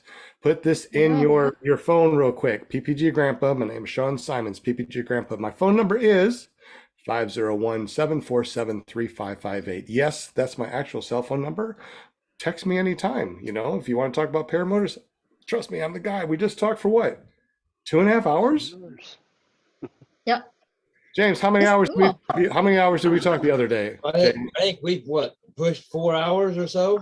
4 hours the other day on the phone. So if you just want to talk paramotors, Holy moly. trust me, Will, how many hours do we talk on the phone? 2 hours. It was at least 2 hours. Yeah. Yeah. Phone call. Wow, man. Jim, how long do we talk on the phone? A couple hours. Yeah, we are yappity yap yap talkity talk people. Brian, I know. you ever call me on the phone yet? Yeah, I have. How many hours do we talk? I kept it short. I was about an hour and a half. Yeah. So I barely was out had, of coffee at that point. barely had time to talk. I mean, that's why I kind of couldn't remember talking to you. We just That's all right. didn't talk very long, only an hour and a half. I don't know you an hour and a half. But It's cool that I can, now we have like communication, you know, because you always tell me, you know, if there's something going on or just call me, you know, and now it's like, I'm more comfortable with it. You know, if I have to call you for something or vice versa. right. How many you know, hours did we talk, Linda, on the phone? Details. Mucho, right? Yeah, you know, yeah, I like that. Like we all kind of communicate, you know. Jim, are you back home then? Or are you still on the road? Oh, you are home? You betcha. I made Oh, it. good. Can- Yeah, can- you were kind of like in my my old stomping grounds there in Arizona at the Aching Airport there, and I've been in that casino quite a few times. And when I used to travel around, do the rodeos and stuff, I traveled out in Santan Valley. I did a lot of rodeos out there and stuff, barrel races and all that kind of stuff. And Cool. And, Well, we flew in there. We landed right at the casino and went in for breakfast and then Yep. took off and went back to the flying circus. Hey, a flying Okay. circus is definitely a circus, but if you get up and get out of the area and go and see things and do things and you don't fly with all the other crazies, you'll be fine. well, you'll have to one night we'll have you back on the show again, like the guest, and you can talk about, you know, all your traveling. Yeah, talk about your road trip. You know, get your notes all together, and then when we have like just we're all hanging out night or whatever, then you can. Yeah, see, I'm the PR, so I'm already putting all this together. Are you So are you we're really the gonna, PR? you know, Are you we're really? gonna kind of just be on with us and we're hanging out. We don't have a guest, but you'll be like a guest, and then you can talk about your road trip. She's you the real PR. Are you the PR or is this your show? I still don't understand. Who are you? I always- You're even everything. I know. Even when I talk to Robert, I'm always like, "Yeah, I got a show tonight. Yeah, I got my show tonight." And he, Yeah. you know, everybody just kind of, okay, yeah, they know what I'm talking about. So, Absolutely crazy. and I say, we're just family. It's Para Family, my Para Family show, right? Yeah. So Hey, we got a Jane, good guest next week. So I'm going to go to jbppg.com and make a free account. Would you give away free stickers to everybody on the panel? Oh, I could. Well, I holy I smokes. get a list. Like I said, I've got enough of them stockpiled here to keep us going for a little while. And just keep rolling with it. It won't be hard for me to cut some more. Sure. Excellent. So I'll help you out. I'll send you shipping money and stuff like that later on to ship everybody these things that you're doing. So thank you so much, James, for all the stuff that you do and are going to be doing in the future. I know the things that you're going to be doing because we talked for 4 hours, which is more time than what we've done on this podcast, which is crazy. I told you if we recorded it, it'd be a 4-hour freaking podcast. Yeah, you did say that. Yeah, I did. All right. cool. That's very cool. Will, you're on mute if you're trying to say something. I was gonna say, your stickers, James, they'll make the circuit. So we'll make sure it's on the boards and stuff at the fly-ins, stuff like that. So you'll be represented well. Good Yes, deal. you I'm going to be at a few this year, set up with a little stand, little whatnot. Like I said, I'm doing a lot of t-shirts, designs and stuff now that, so I'll be giving away some t-shirts here real soon. Good. Excellent. Cannot wait. Once again, guys, we got James Bevel over at jbppg.com. Make a free account over there because he's going to be giving away stickers. You want to be the show? Go over to see Linda Anderson at paramomusa.com. Ryan Rides, man, he's a credible drone pilot. And what is your .com for your star thing? It's right now we just got our Facebook page. It's facebook.com/starflightdrones. Starflight Drones. If you haven't been over there, make sure you go over there and like that page. Something tells me it's going to blow up, and you're going to have videos too, right? All the cool stuff that you do on there. Every flight that we do, we're going to be recording, so we're going to be updating as the season starts kicking off. We're going to be posting new videos. So yeah. Absolutely. So check out Ryan Rides and his shenanigans on YouTube and go over to the Facebook page. Jim Simard from Canada with his maple syrup smelling hundreds over at carepp.com, our official sponsor for all the decals you can possibly want to get decals. What is a decal, man? Well, it's yeah. Yeah. So you call it decals, we call it decals, right? Okay, there. Yeah, it's a Yeah. decal. No, Yeah, we call it decals. We call it it's decals. my stickers are different than JB's. They are they're printed, so they're not cut vinyl. And then also we do anything you want on paper. Especially your very own calendar. So if you have a bunch of pictures that you love, send them to Jim. 12 good pictures. He will make you a calendar for the next 12 months with your pictures. Can you imagine having your very own calendar with your pictures? Any pictures that you want. It doesn't even have to be Paramotor. Think about that one. We get that calendar over at jimscarepp.com.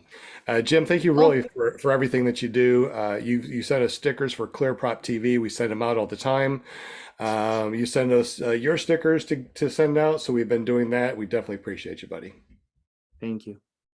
And Oliver, once again, buddy, thank you so much for coming on, hanging out with us and asking that question. You've really put that out there. It's like, what are the things that could cause you to use double the amount of gas? It's really interesting. So we appreciate you, Oliver.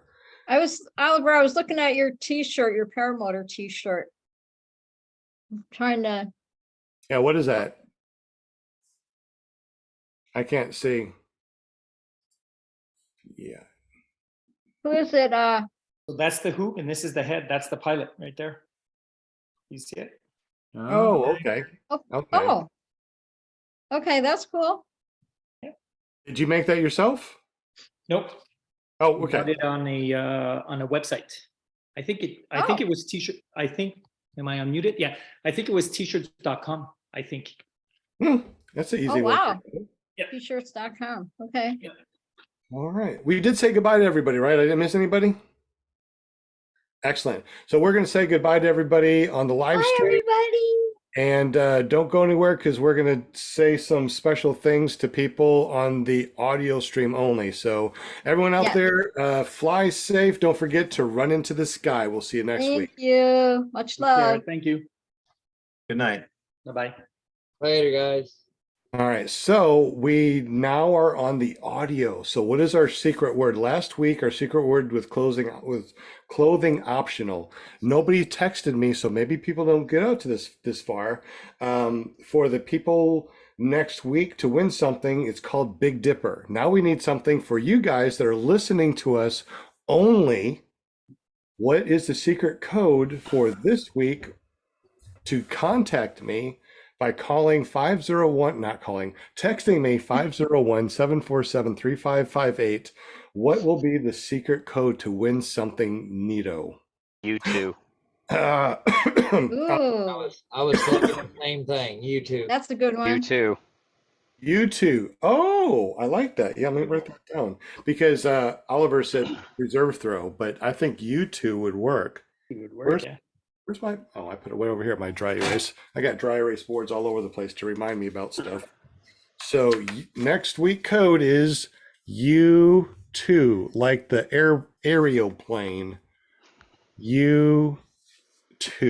Excellent. Not Y-O-U-T-O-O or T-W-O. No, it's the letter U and the number 2. Yes? Oh, There's a dash in there, but yeah. Dash. U2, that's like the band. Sure, we'll call it the band. And That a works. bonus, and a bonus is AC/DC. There we go. Whatever. I mean, if we're gonna throw out all that stuff, why not? There you go. All right, guys. So thank you for listening to PPG Grandpa's Paramotor podcast on your favorite podcasting app. If you want to be on the show, make sure you get up with Linda Anderson, and you will be on the show live on Monday night. So you can get up with her by going to ParamoMUSA.com.